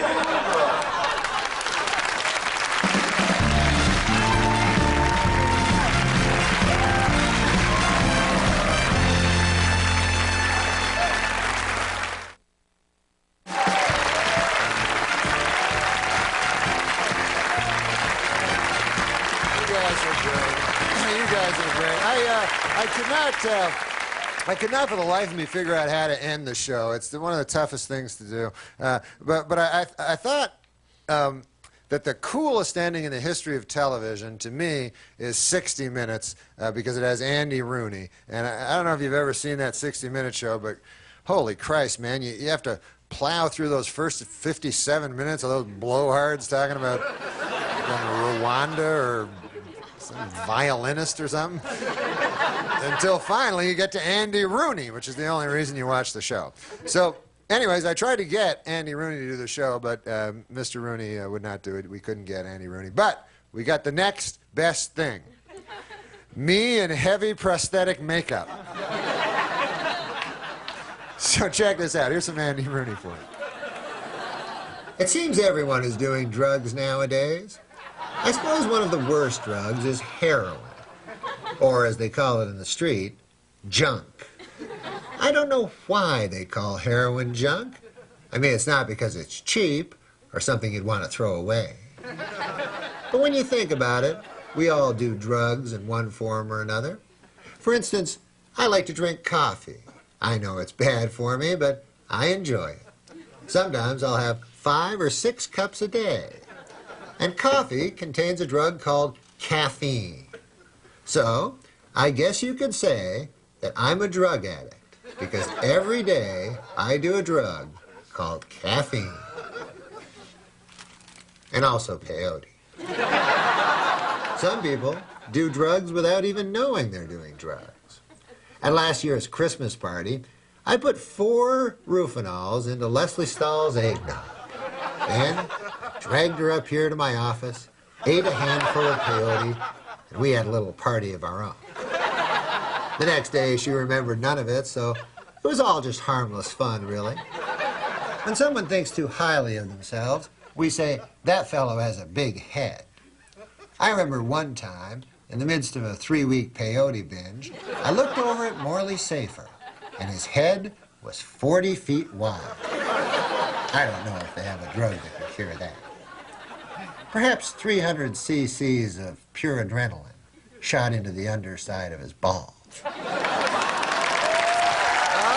folks, that's the show. I want to thank you for coming. Very kind of you. I want to thank my good friend Rob Schneider for doing it.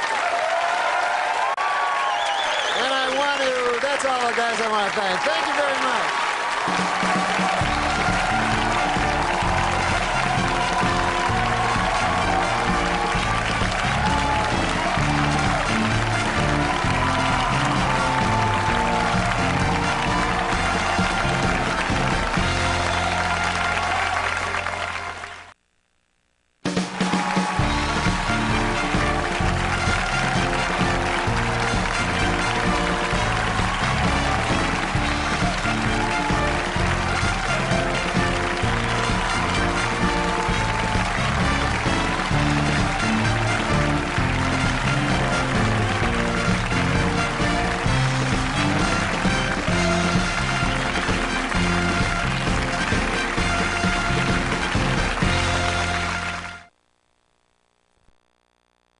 Hello world, hello world. Welcome back to my channel. Call me Biz. Norm MacDonald on Gotham Comedy Live. Shout out to Norm MacDonald. I feel like it's been a minute since we've done any Norm MacDonald stand-up.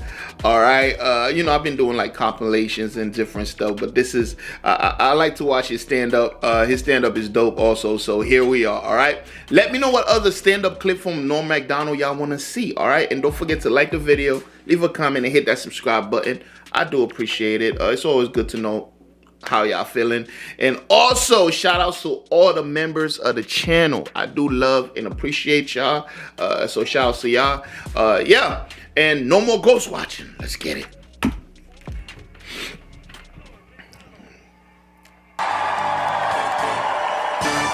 you. Thank you. And welcome. It's a lot of love. You gotta fucking be exhausted. But welcome to Gotham Comedy Live. This is a show like other shows, except you can be dirty. That's what a guy told me. So fuck that shit, because that's my favorite sentence. 2/3 of it's very dirty, and the other one is not. But you go, fuck that shit. That's why I talk about politics and stuff. People, what do you think of that? Fuck that shit. That's how and then people think I have an opinion, but I don't really. But a guy was just telling me, hey, listen, Bill Cosby, first of all, is my hero ever since I was a kid, because I always wanted to be like him, and I got his albums, tried to emulate him, but I didn't like his stand-up, but I like the way he was as a man, because this was before they didn't say he was a rapist on the fucking liner notes of the albums, you know.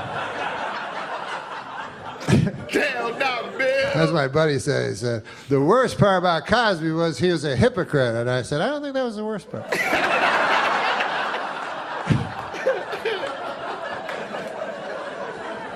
To me, the worst part was the raping. Way up high. And then the second would be the drugging. And then the third would be the scheming.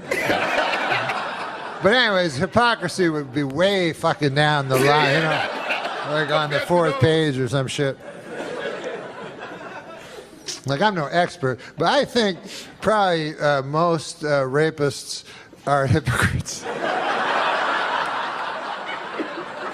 You know what I mean?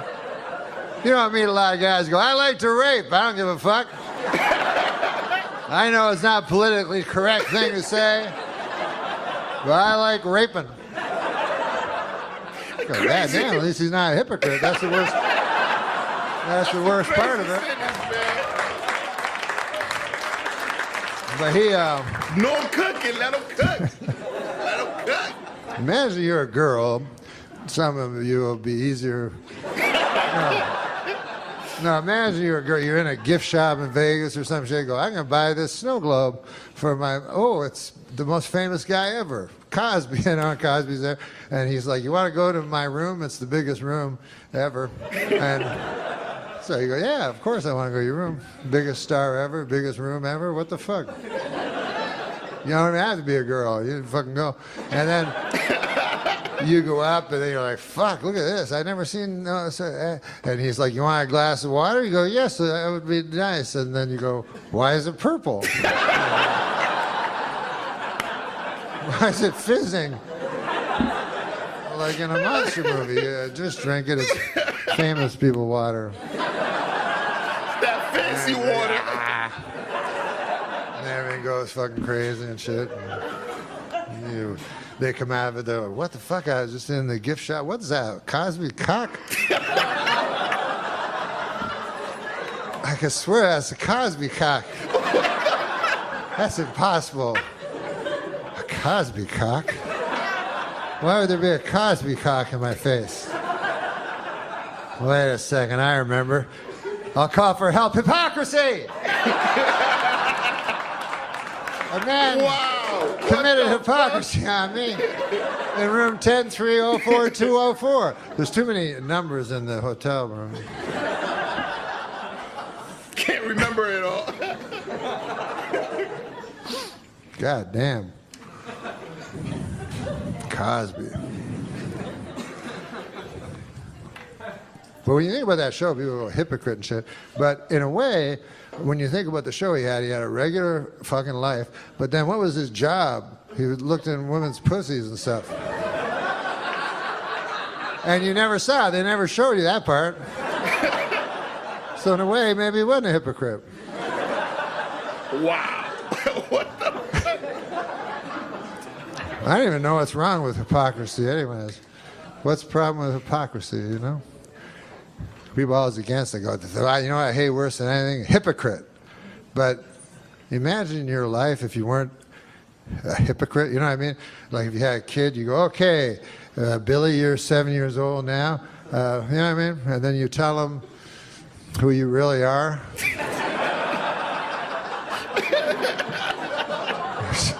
That's not a good idea. You got it. Sit down, Billy. I'm going to tell you some evil shit I did. For most of my life that I've been keeping from you.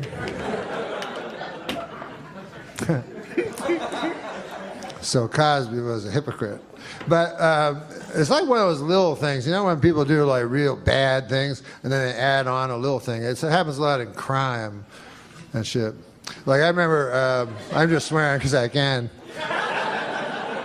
Like crime, fuck it shit. Make it dirtier, sometimes a guy will commit a heinous crime, then they'll add like some fucking, like I remember Richard Speck, you know, some of you are old enough to remember this guy. He busted into a house full of nurses, raped and killed 9 nurses. He was charged with 8 counts of rape, 8 counts of murder, 1 count of breaking and entering.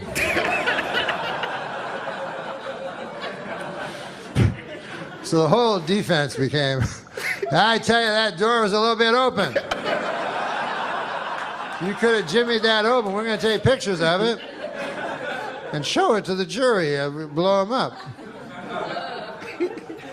Then the judge was like, all right, fuck that one.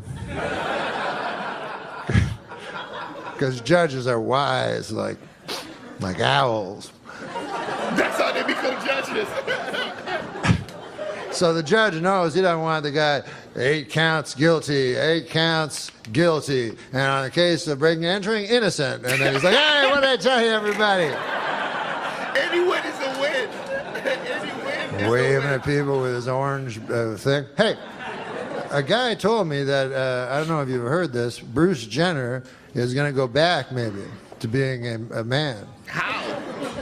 No. Did you hear that? That's an odd thing. Because I remember him, of course, as a woman. So it's hard for me to picture what he'd even look like as a man. I remember, because I'm from Canada, so I remember he was in the 72 Olympics, and he won the decathlon, you know, which is the best athlete in the world, was a woman. And we didn't know at the time because he kept it secret. But I remember they put the gold medal around his fucking big juicy tits.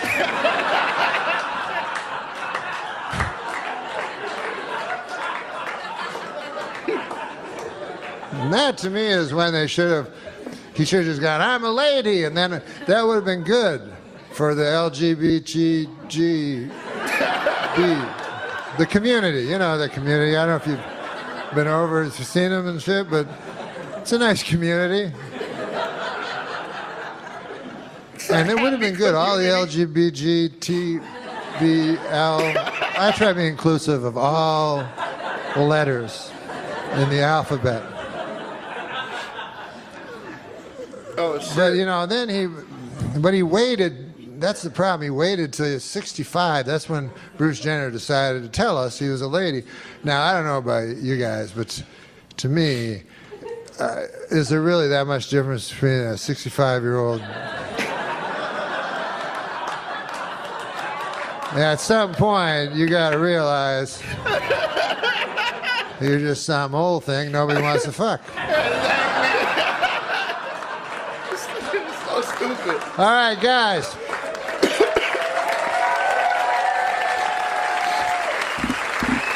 Don't turn your TV, and we'll be back in a moment. Thanks, guys. You're awesome.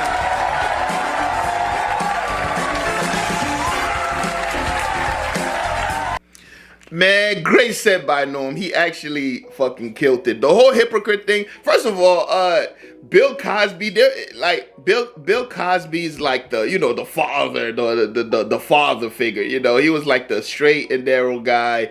You know, and he was the guy that was like, you know, stop sagging your fucking pants, stop cussing, act like he was really hard on hip hop and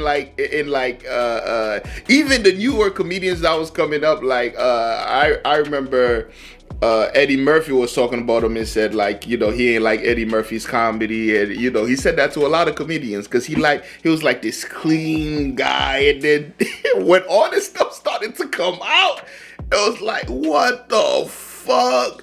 So that was the only thing about Bill Cosby. He rubbed a lot of, like, you know, people the wrong way, just the way that he kind of like looked down at certain black people, you know.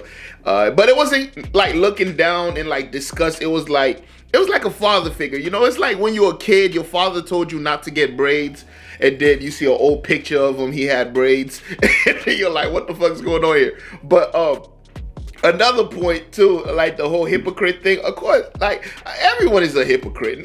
Nobody, like, in some situations you just have to be hypocritical. It just happens. Especially as you grow older and you start to learn things, you change your mind, and then, you know, it just looks a little weird. That's what kids be doing. They be like, oh, you did that, so now it's not okay when it's my turn. It's like, it's not necessarily that. It's that I learned from that, you know. But anyways, yo, shouts to Norm, man. Norm bodied this, man. His way of thinking is just dope, man. Norm is a very intelligent dude, man. Very, very smart dude. Sometimes, not in this, but sometimes I be watching him, he be saying words I never heard of. I'm like, what the fuck? I need to look this up. Shouts to Norm, man. Well-read guy, man. Well-read guy. I love it. Some of these comedians, there's so much more to them. It's ridiculous, man. Y'all let me know how you feel about it in the comment section below. Let me know what's next from Norm MacDonald, and I got you. All right, if you made it this far, don't forget to like the video, leave a comment, hit that subscribe button, and yeah, I'll see y'all in the next one. And guess what? You better be there. Peace. All right, we're back with Norm MacDonald, and you know, you kind of surprised me because you did MTV Beach House recently, and you know, there's a certain kind of person you expect to show up on the MTV Beach House, and I hear, we'll be right back with MTV Beach House, our special guest, Norm MacDonald. I'm like, what the hell are you doing? What was that? It's this show on MTV, right? I know. And it's at a beach. It's at a beach. And they don't script anything. Like, you know, they do, like, anyway, so the dude, the host, was like, hey, Norm, do you mind wearing a pair of trunks, you know, bathing trunks? And I go, no, I don't want to wear that, you know, because I'm like, my body's like all weird looking and everything.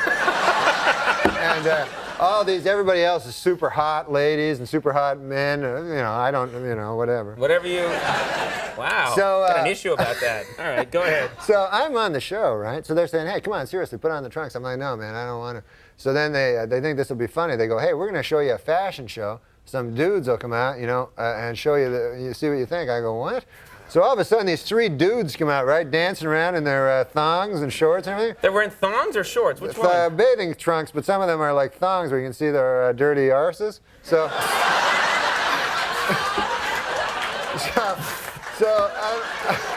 so I'm like watching it, you know, and I'm like, oh, it's like man. Chaucer. Yeah, go ahead. So I'm like, oh, I guess it is. Okay, go Old ahead. English. So I said, you know, oh, yeah, no, I'm pretending to go, oh, yeah, that's funny, right? And you do a lot of that at MTV, yeah. So then the guy, the host, he goes to this one guy who was very, very, very gay. He goes, what? How do do you know that? No, I mean, You had a know. sign? Yeah, he looked very, very gay. He says to this dude, he says, "Hey, I'll give you $20 if you lap dance on Norm." You know what I mean?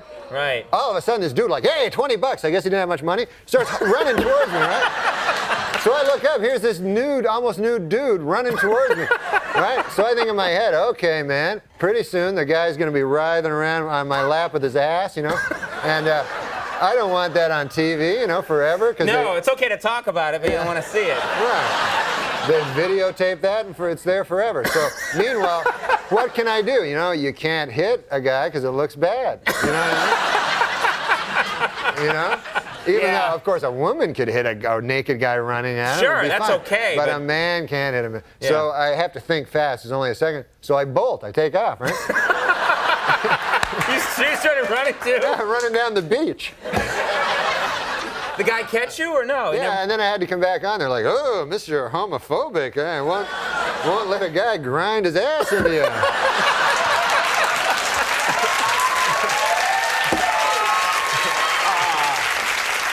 You got to work on that. Hey, I'm gonna miss Andy on this show, man. Oh, yeah, he's got to leave. Huh? How bad is that, huh? Yeah. He should stay. You want him to stay? You should stay. Good move. You should stay. You just Get killed him booing. Yeah, you killed everyone's joy tonight. No, I swear to God, though, when you sit on a couch for the living. You should think about not giving that up.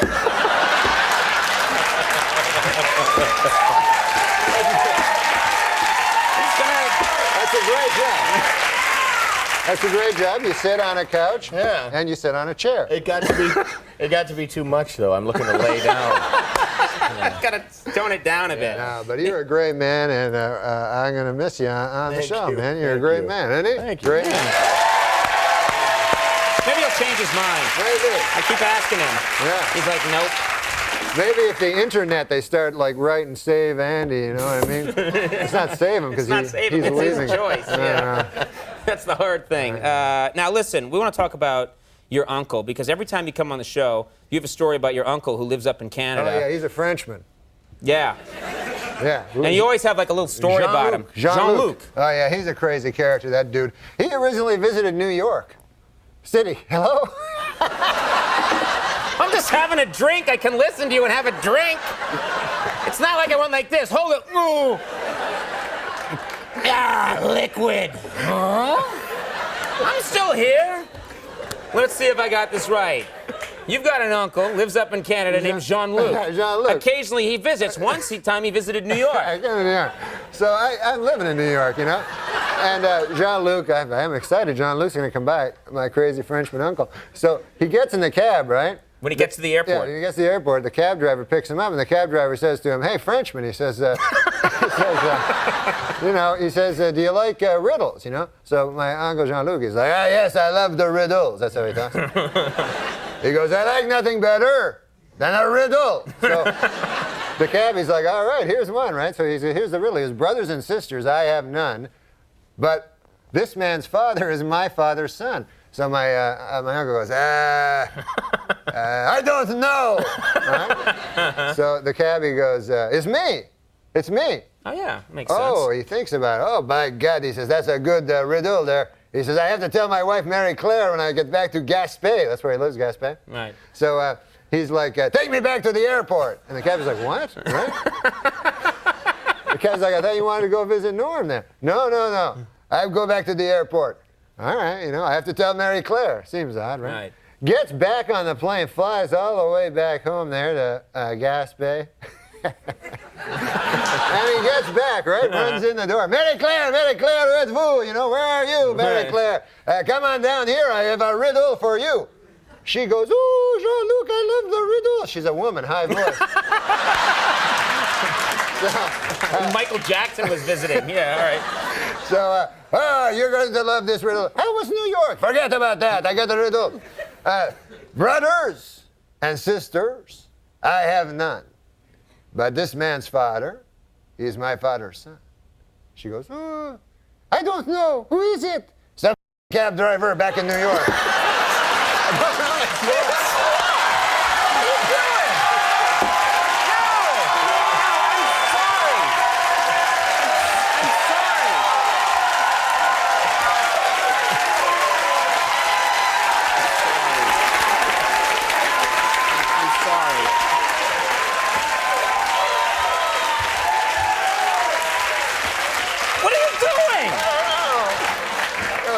bad. That was You didn't bad. mean to do that, did you? No, I didn't. Be honest, you didn't mean to I do didn't that. at all. I just got to the end. That guy, man, I always tell my uncle, you shouldn't curse so much. You know? Oh, man. All right. Well, we're going to pick up the pieces. Yeah. The show is called Norm. Yeah, yeah. When is that on? That's on Wednesday at 8:30. You already missed it, man. It's Thursday. But it's on all more. They can watch it Yeah. next time on ABC. Norm, I'm it's always staying- amazing. staying here, You're going to huh? stick around. I know. Yeah. I'm just going to say thanks for the No, segment. I but you're want going to see Sean. That next guy is hilarious. All right, he's going to stick around. Norm MacDonald's going to stick around. Sean Hayes coming right out. We'll be right back. There was a time when a comedian could walk onto a talk show and tell the truth about the most powerful people in the world. And nobody did this better than Norm MacDonald. When he went on The View, they asked him about the presidential election, and within seconds, he called Bill Clinton a murderer on live television. I think we should get the homicide out of the White House and get like a fresh start, because we don't want any more murderers. The host immediately scrambled to shut him down. Yeah, you know, we're not allowed to, you're not allowed to put out no accusations without. That's a little too That's far. the way it does work. Let's just go on to the next question. Norm just keeps going. So Barbara Walters, one of the most powerful women in American media at the time, threatened him on air. I'll tell you what's a matter of record. You will not be invited back if you don't shut up. He still wouldn't let it go. He tried to sneak in manslaughter as a compromise. Let's talk football. All right, manslaughter. This is 20 years before Bill Clinton's name popped up all over the Epstein files, with photos of him at hot tubs and at parties with girls with their faces blurred out, implicating them as possible victims. They were likely taken around the time the show aired, meaning he was very much active in Epstein's circle at the exact moment Norm was warning the public of what he was. And this View appearance was watched by millions, so the fact that he's this relentless tells you how much he wanted people to think about it. He answered a fake phone call from his producer to mess with the hosts. You know Matt Strauss? Yeah, the producer. The producer, he told me it would be funny. He said, like, why don't you carry a cell phone on and then let it ring and then pretend like there's a guy on it. And when they tried to move on to a different topic, he just kept steering it back. I love. There's no stopping you, is there? No, you seem to like Bill Clinton. They really, and this man leads into our show on Friday night. I know. It's all right, his career's over after this anyway, who cares? The host had brought up Bill Cosby, and then Norm said this. Bill Cosby is a great man, first of all. There has never been any accusations toward Bill Cosby about any... Bear in mind, this was literally years before the Cosby scandal broke, so here he's way ahead of his time. Norm then later delivers the perfect joke about Cosby on comedians in cars getting coffee with Jerry Seinfeld. Now, do you think Cosby's legacy will be hurt? Yeah. You do, huh? I mean, there was a comedian, Patton Oswalt, he told me, I think the worst part of the Cosby thing was the hypocrisy. And I disagreed. You disagree with that? Yeah. I thought it was the right thing. Norm was banned for 15 years after that first View appearance. He'd been ripping on the Clintons for years by this point, so it was kind of expected. He'd even roasted Bill for being a sexual predator to his face at the White House Correspondents' Dinner, an event originally meant to broker positive relationships between the president and the press. The U.S. State Department, folks, has just issued a travel warning for all women moving past Dick Morris's table. He attacked Clinton's fundraising scandals, casually implying the president was charging for everything. Before I sip this coffee, actually, sir, how much is it?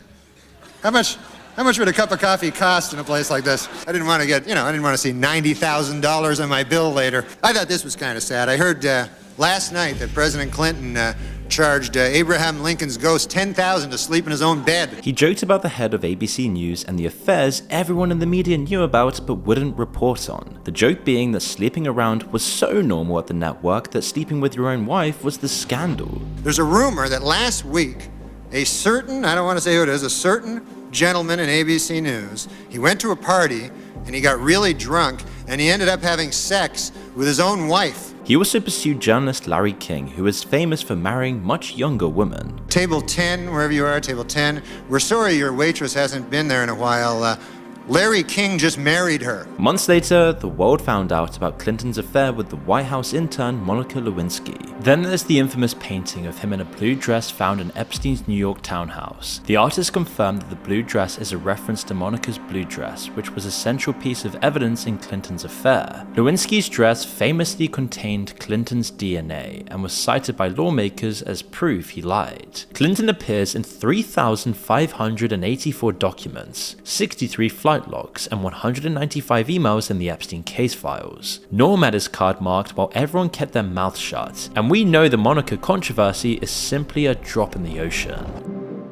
But before we continue, I want to tell you about our video sponsor Fume, because cravings aren't just about nicotine, they're about the habit. The hand-to-mouth motion, oral fixation, the momentary pause when that loop is broken and cravings spike. You see, Fume replaces your habit with a flavored air fidget device that gives your hands and mouth something to do, distracting the cravings without nicotine, vapor, or even batteries. That way you don't just try to quit, you upgrade the habit loop and reach for Fume instead. That's why anytime I just have any cravings, I can just grab a Fume and start fidgeting with it. And then when I use it, it tastes amazing. Personally, my favorite flavor is the crisp mint one, which is the strongest flavor and best for heavy users. But the best thing about this is that the flavors are lighter and not as strong than vaping, so it's like flavored water is to soda, which makes it so simple and easy to use to replace your bad habits. So if you're ready to break your bad habits, now is a great time to try Fume. As right now, when you grab a journey pack, you'll get a free Fume topper for just using my code MOON. The Fume topper adds a soft replaceable chewable mouthpiece, giving your mouth something safe to chew when cravings hit. So grab this offer while it's available. Head to tryfume.com, that's tryfum.com,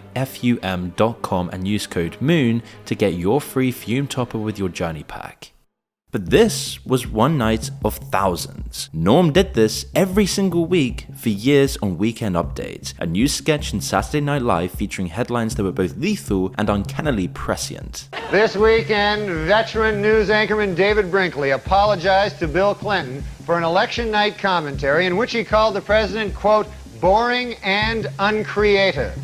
Admitted Brinkley, there was certainly nothing uncreative about the way you moved Vince Foster's body. The guy he was talking about, called Vince Foster, was a White House lawyer and close friend of the Clintons who was found dead in a park. The official ruling was that it was self-inflicted, but allegations surrounding the Clintons' involvement has never gone away. Norm leaned into it hard week after week. Although the report does concede, Foster was deeply depressed because President Clinton was trying to murder him. He crossed Clinton with O.J. Simpson, who at the time was the most famous accused murderer in America. The implication being that Clinton wanted O.J. to murder his wife. Well, more O.J. Simpson news. On Friday, the Juice officially endorsed Bill Clinton for president, adding, quote, I'd like to help him any way I can. To which the president replied, well, there is one thing. Norm went after Hillary too, framing her as a compulsive liar around her claim she was named after the first Western mountaineer to summit Everest, Sir Edmund Hillary. For years, Hillary Rodham Clinton has told people that she was named for the first man to climb Mount Everest, Sir Edmund Hillary. But as Esquire magazine recently pointed out, Sir Edmund did not climb Mount Everest until 1953, 6 years after Hillary was born. However, the First Lady does have a good explanation for the discrepancy. She loves to lie. Andy had a whole running thread of jokes about Bill actively trying to get rid of her by sending her to space and leaving her there. Astronaut Shannon Lucid, back on Earth after a record 6 months in space, was welcomed home Tuesday with a phone call from President Clinton.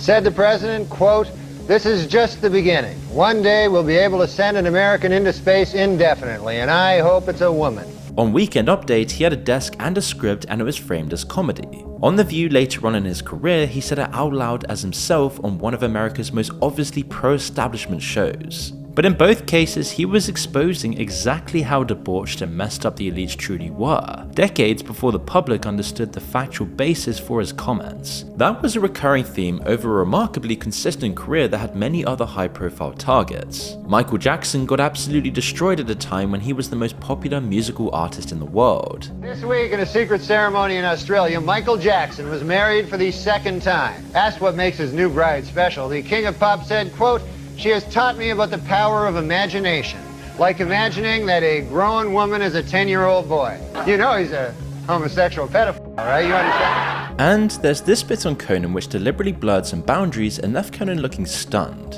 And if it's a boy, he's going to have sex with it. And the MJ jokes kept escalating until they couldn't get any more brutal if Norm tried. He hangs out with young boys. He's a child molester, for God's sakes.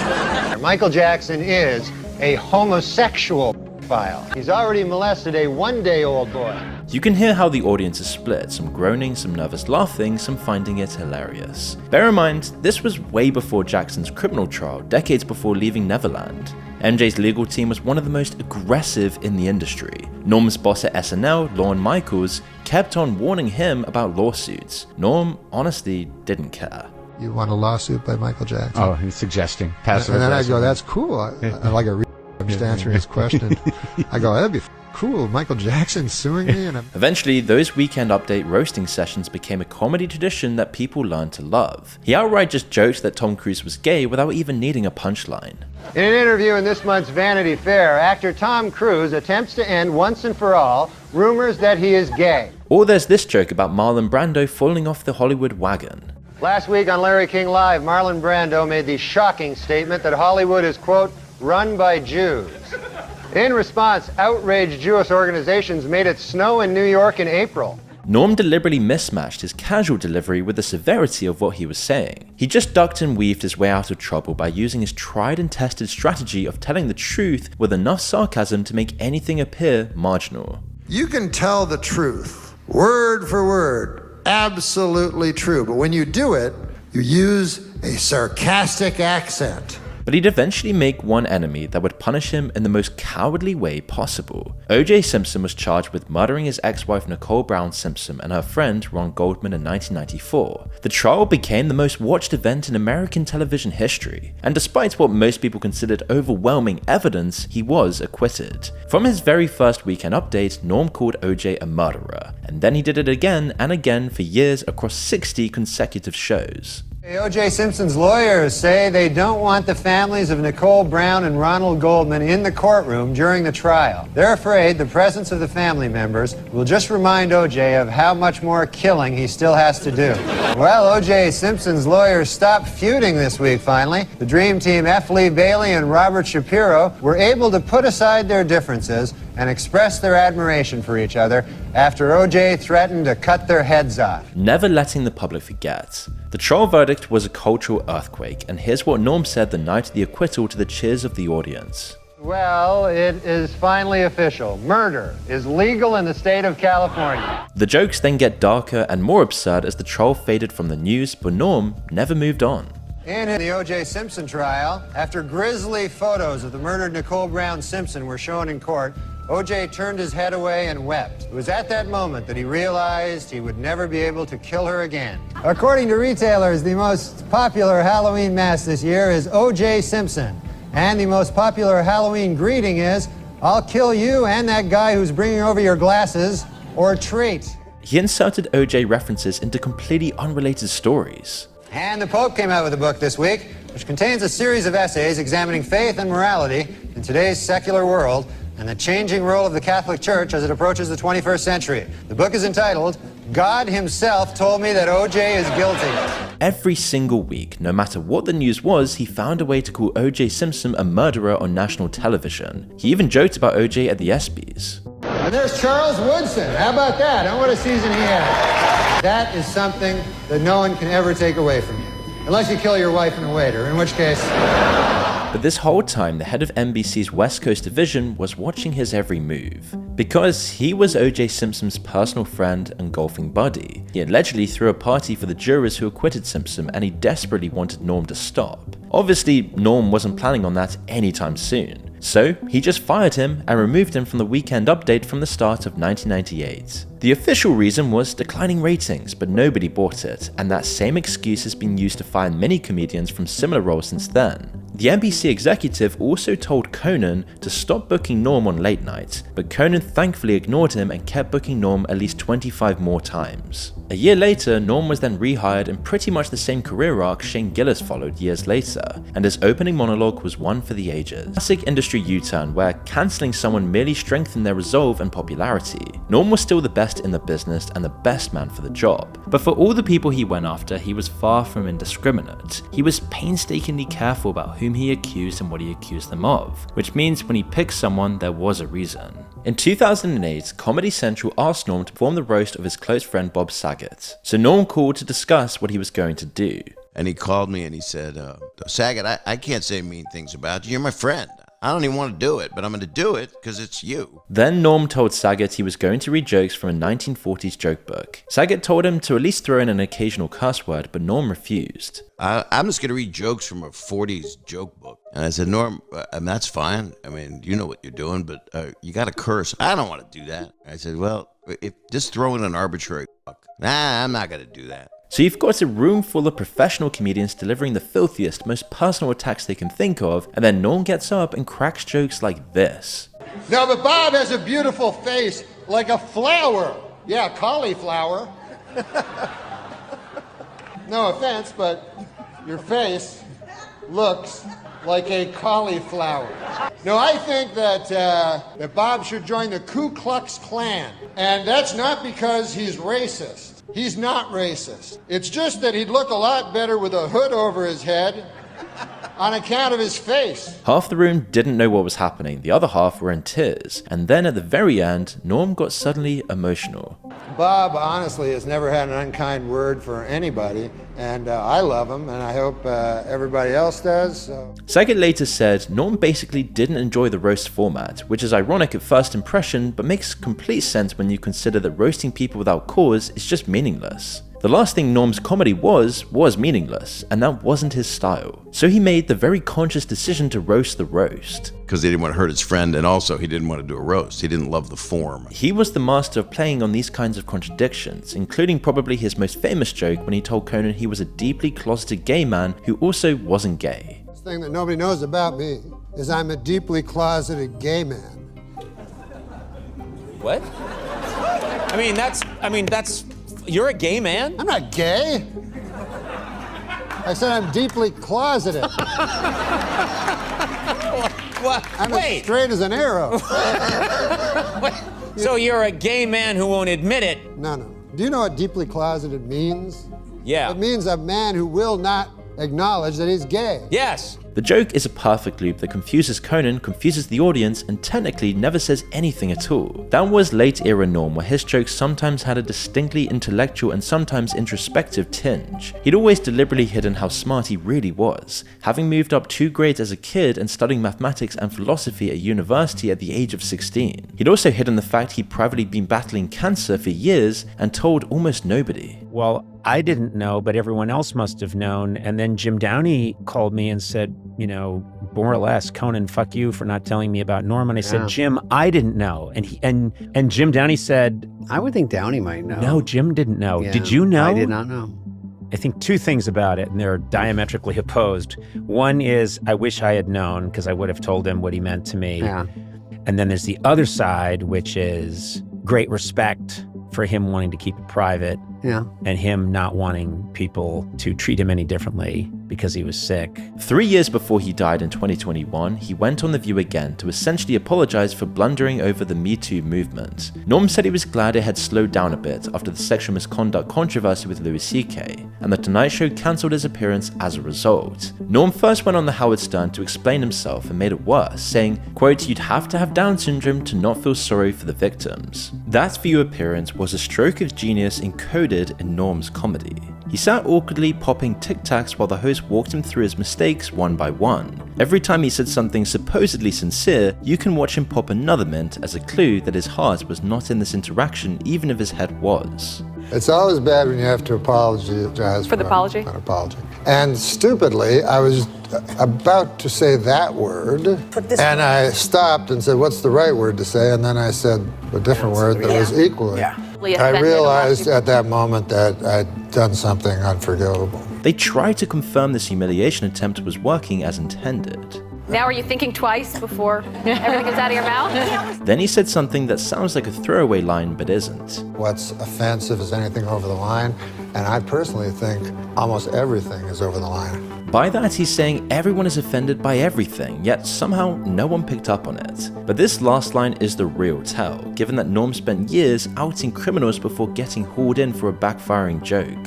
Yeah, I have been surprised because, you know, I never did anything.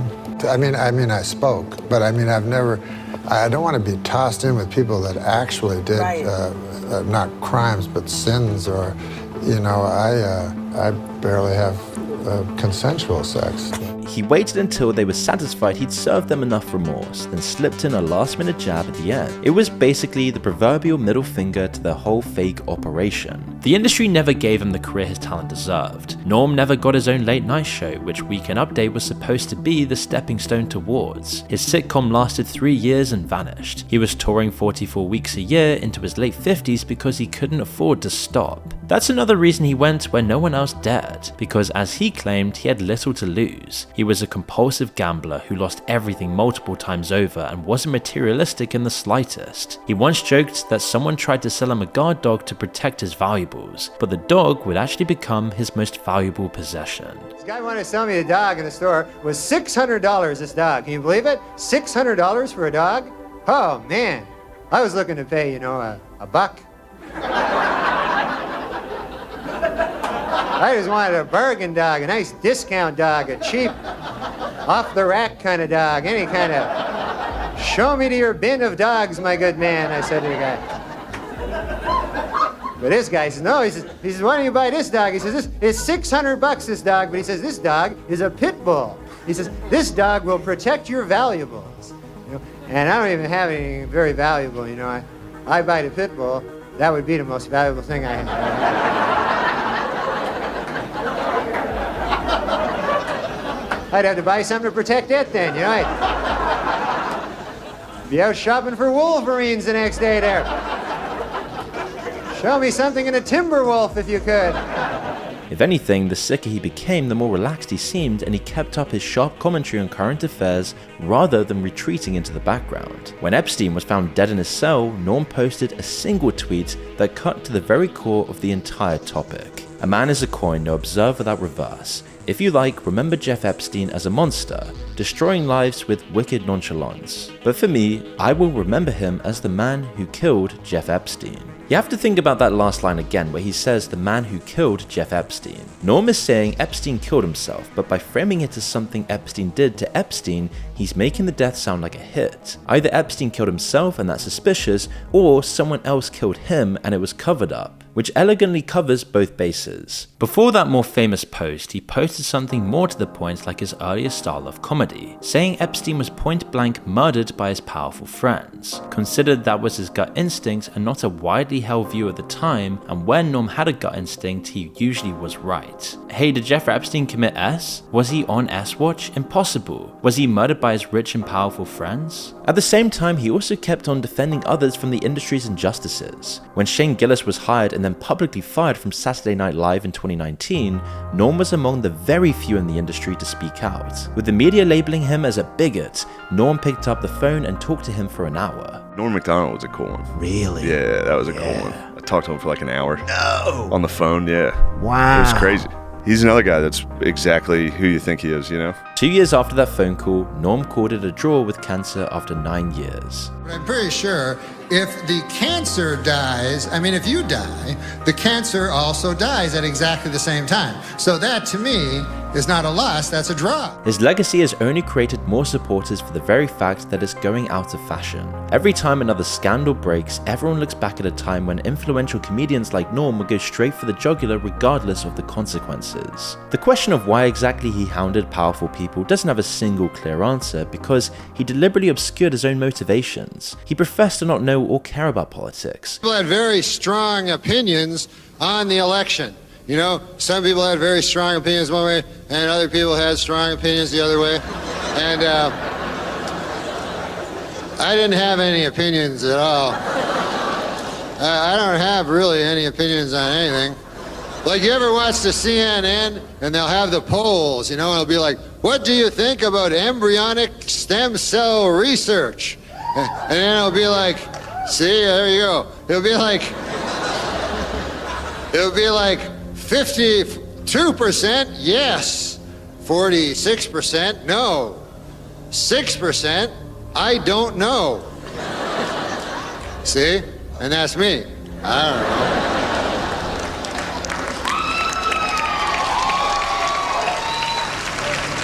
So I phone up the CNN, you know, and I go, hey, listen, is this the TV? Yeah, that question you asked about the embryonic stem cell research? I don't know.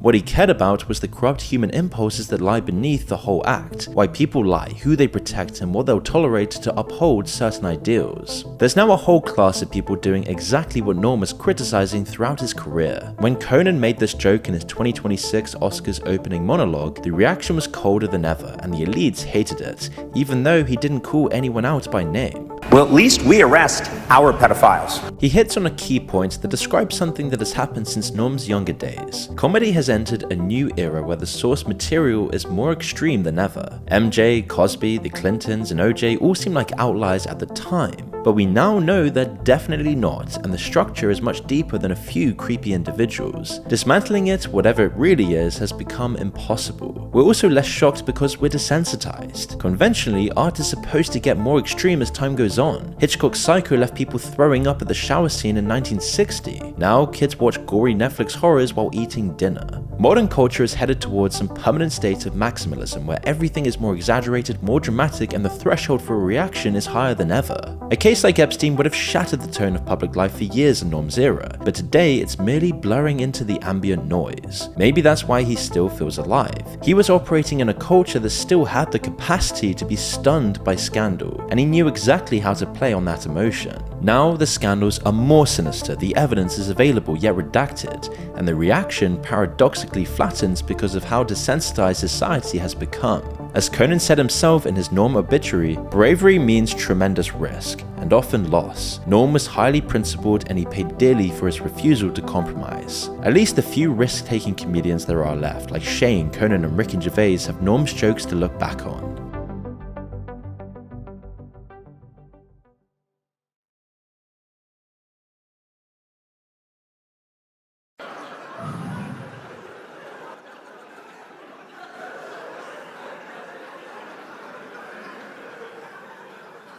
What about those commercials where the guy just tells you stuff you already know? Like there's this one with William Devane, and he goes, you like gold? And you're like, yes, of course.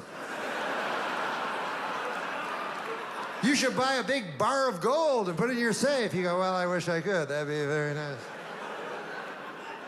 Do you know gold's always been valuable? Yes, I know everything you're telling me. Daffy Duck told me that when I was a little kid. I know all about how gold is valuable.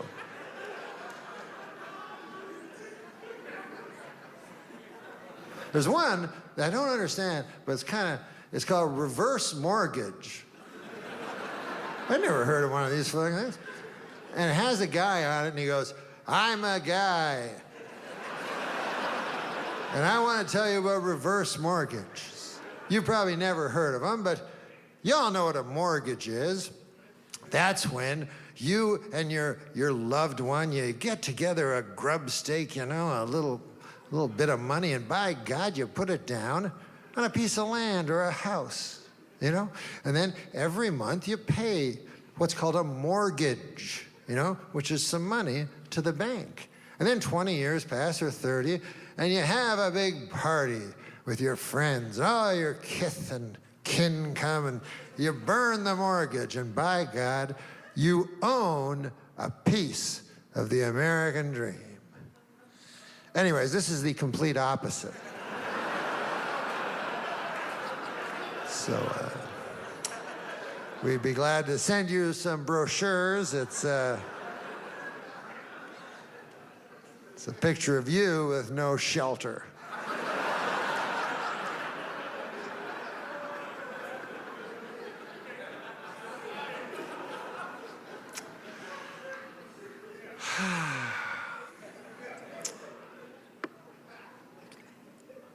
You know, I'm trying to be a better person.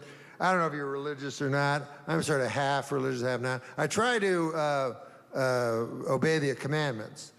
And it's funny that some of the commandments are very easy to obey, and some are very difficult. You know what I'm saying? Like, thou shalt not kill. That's pretty easy to obey that, you know? But then there's other ones that are really hard to obey. Like there's one that says, thou shalt not covet thy neighbor's ox. And now, I have this old scraggly fucking ox.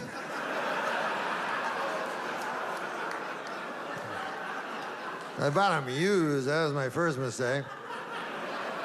And the guy that sold it to me didn't tell me about all the fucking diseases this thing has. So he fucking wandered around. He can't pull anything. And he has a big thing around his neck, like a bell, and that caused neck problems, so I have to take that off. And then I walk past my neighbor's house, and I look in his garage, and here stands the most beautiful, like blue-gray Belgian ox that I've ever laid eyes upon. And he's brushing his lustrous... And I'm not supposed to covet it.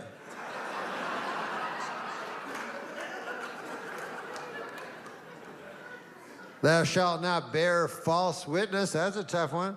But it's good, you know, not to lie. But it's very, very hard, you know, not lying. Because you want people to like you, and you know what I mean? All kinds of reasons to lie. I thought of a way of not lying, and I'll share it with you if you like. You can tell the truth, word for word, absolutely true. But when you do it, you use a sarcastic accent. So I'll give you an example. Like your wife goes, hey, I noticed at dinner you were looking at my sister. You're not attracted to my sister, are you? And then you go, oh, yes. I forgot to tell you, I'm attracted to your sister. She's like, all right, Henry, never mind. You go, no, why? It's true. I want to fuck her. Hey, the only reason I married you was to fuck your sister, right? She's like, nah, I shouldn't have brought it up. No, why wouldn't you bring it up? I mean, you're the victim of this whole thing. I remember at the vows, I kept thinking, I am going to seduce every member of my wife's family. Regardless of gender, I'm gonna fuck all of them. Then afterwards, I'm gonna invite them over to the house and set it on fire, killing them all. And then I'm gonna move on to the next town where I do it again. It's like, all right, Henry, we don't need to hear. You don't have to be like this. Why? What?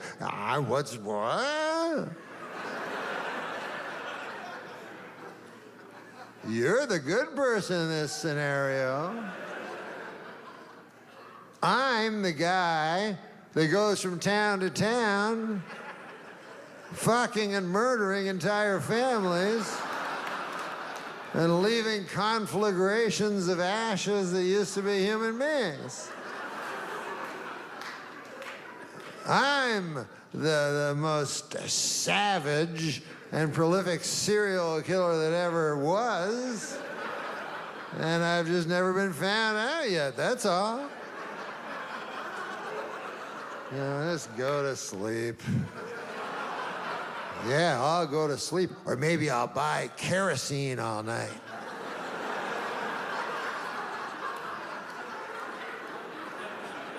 So, that's just an example. You don't have to do that one. Just saying, that's all. But listen, there's important things going on in the world. It's raining in the forests. And I don't want to get too political with you, but it's a true fact.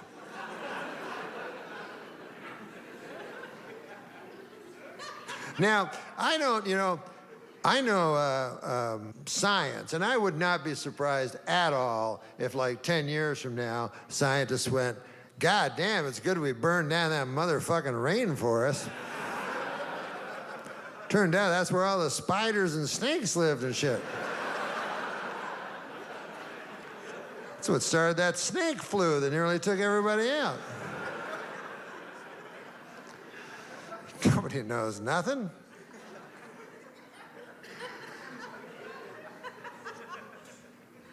But you're supposed to crunch up cans, and I think it's a good thing.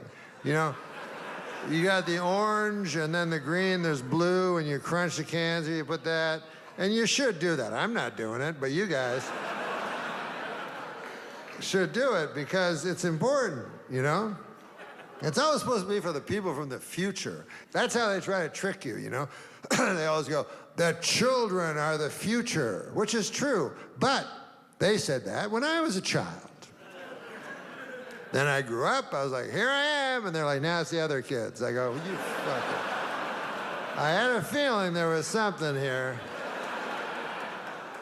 I know a Ponzi scheme when I see one.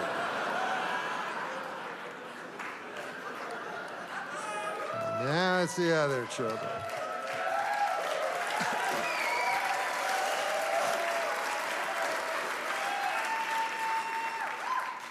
Listen, this has all been wonderful, but I will tell you this. Nothing I've said really is of substance. I find, and it's not just me, I find like most of my act is just, gossip and trickery. You know what I mean? Like some cheap magician, So I'll tell you the only thing I know for a fact, and it's something that we all know. Everybody knows it, but it's harder to act on it than it is. But the only really true thing is that we all must love each other. And it's very difficult, It's very, very hard. Hey, what about this? A dog loves people. You think it's hard to love people. A dog loves like my dog, right? I've never seen such no judgment. Like my dog, all he does is love me. When I wake up, I think he watches me sleeping. Because when I wake up, he's right there, and he's like, I love you, I love you, I love you. He jumps up.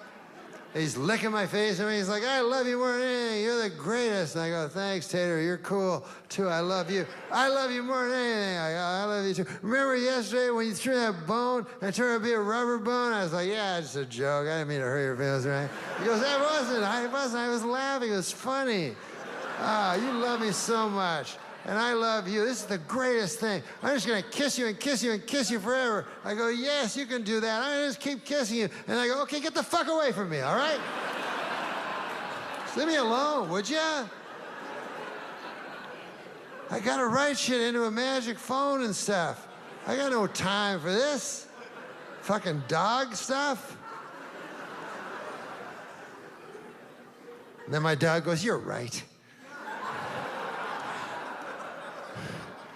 I find you, and I love you, but I just push too hard.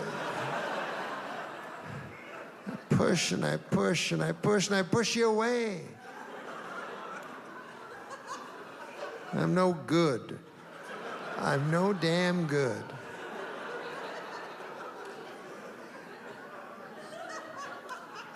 But what say I just stood here and stared at you completely quietly until finally you looked at me again with some look of love, and then I jump up and love you again. You go, yes, that would be fine.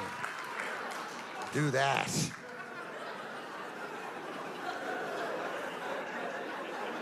They don't judge dogs. We judge, all our love comes with caveats, you know. There's no such thing as unconditional love with human beings. But dogs, they don't care.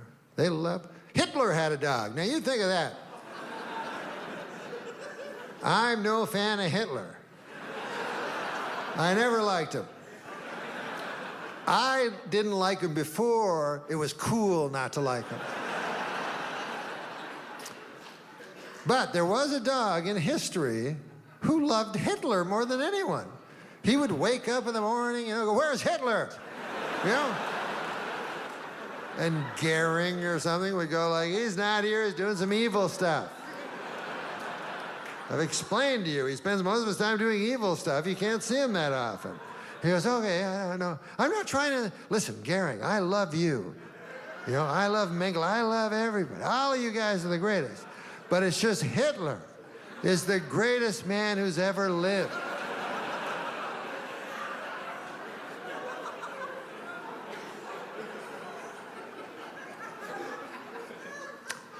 This is why we ask that you don't use recording devices.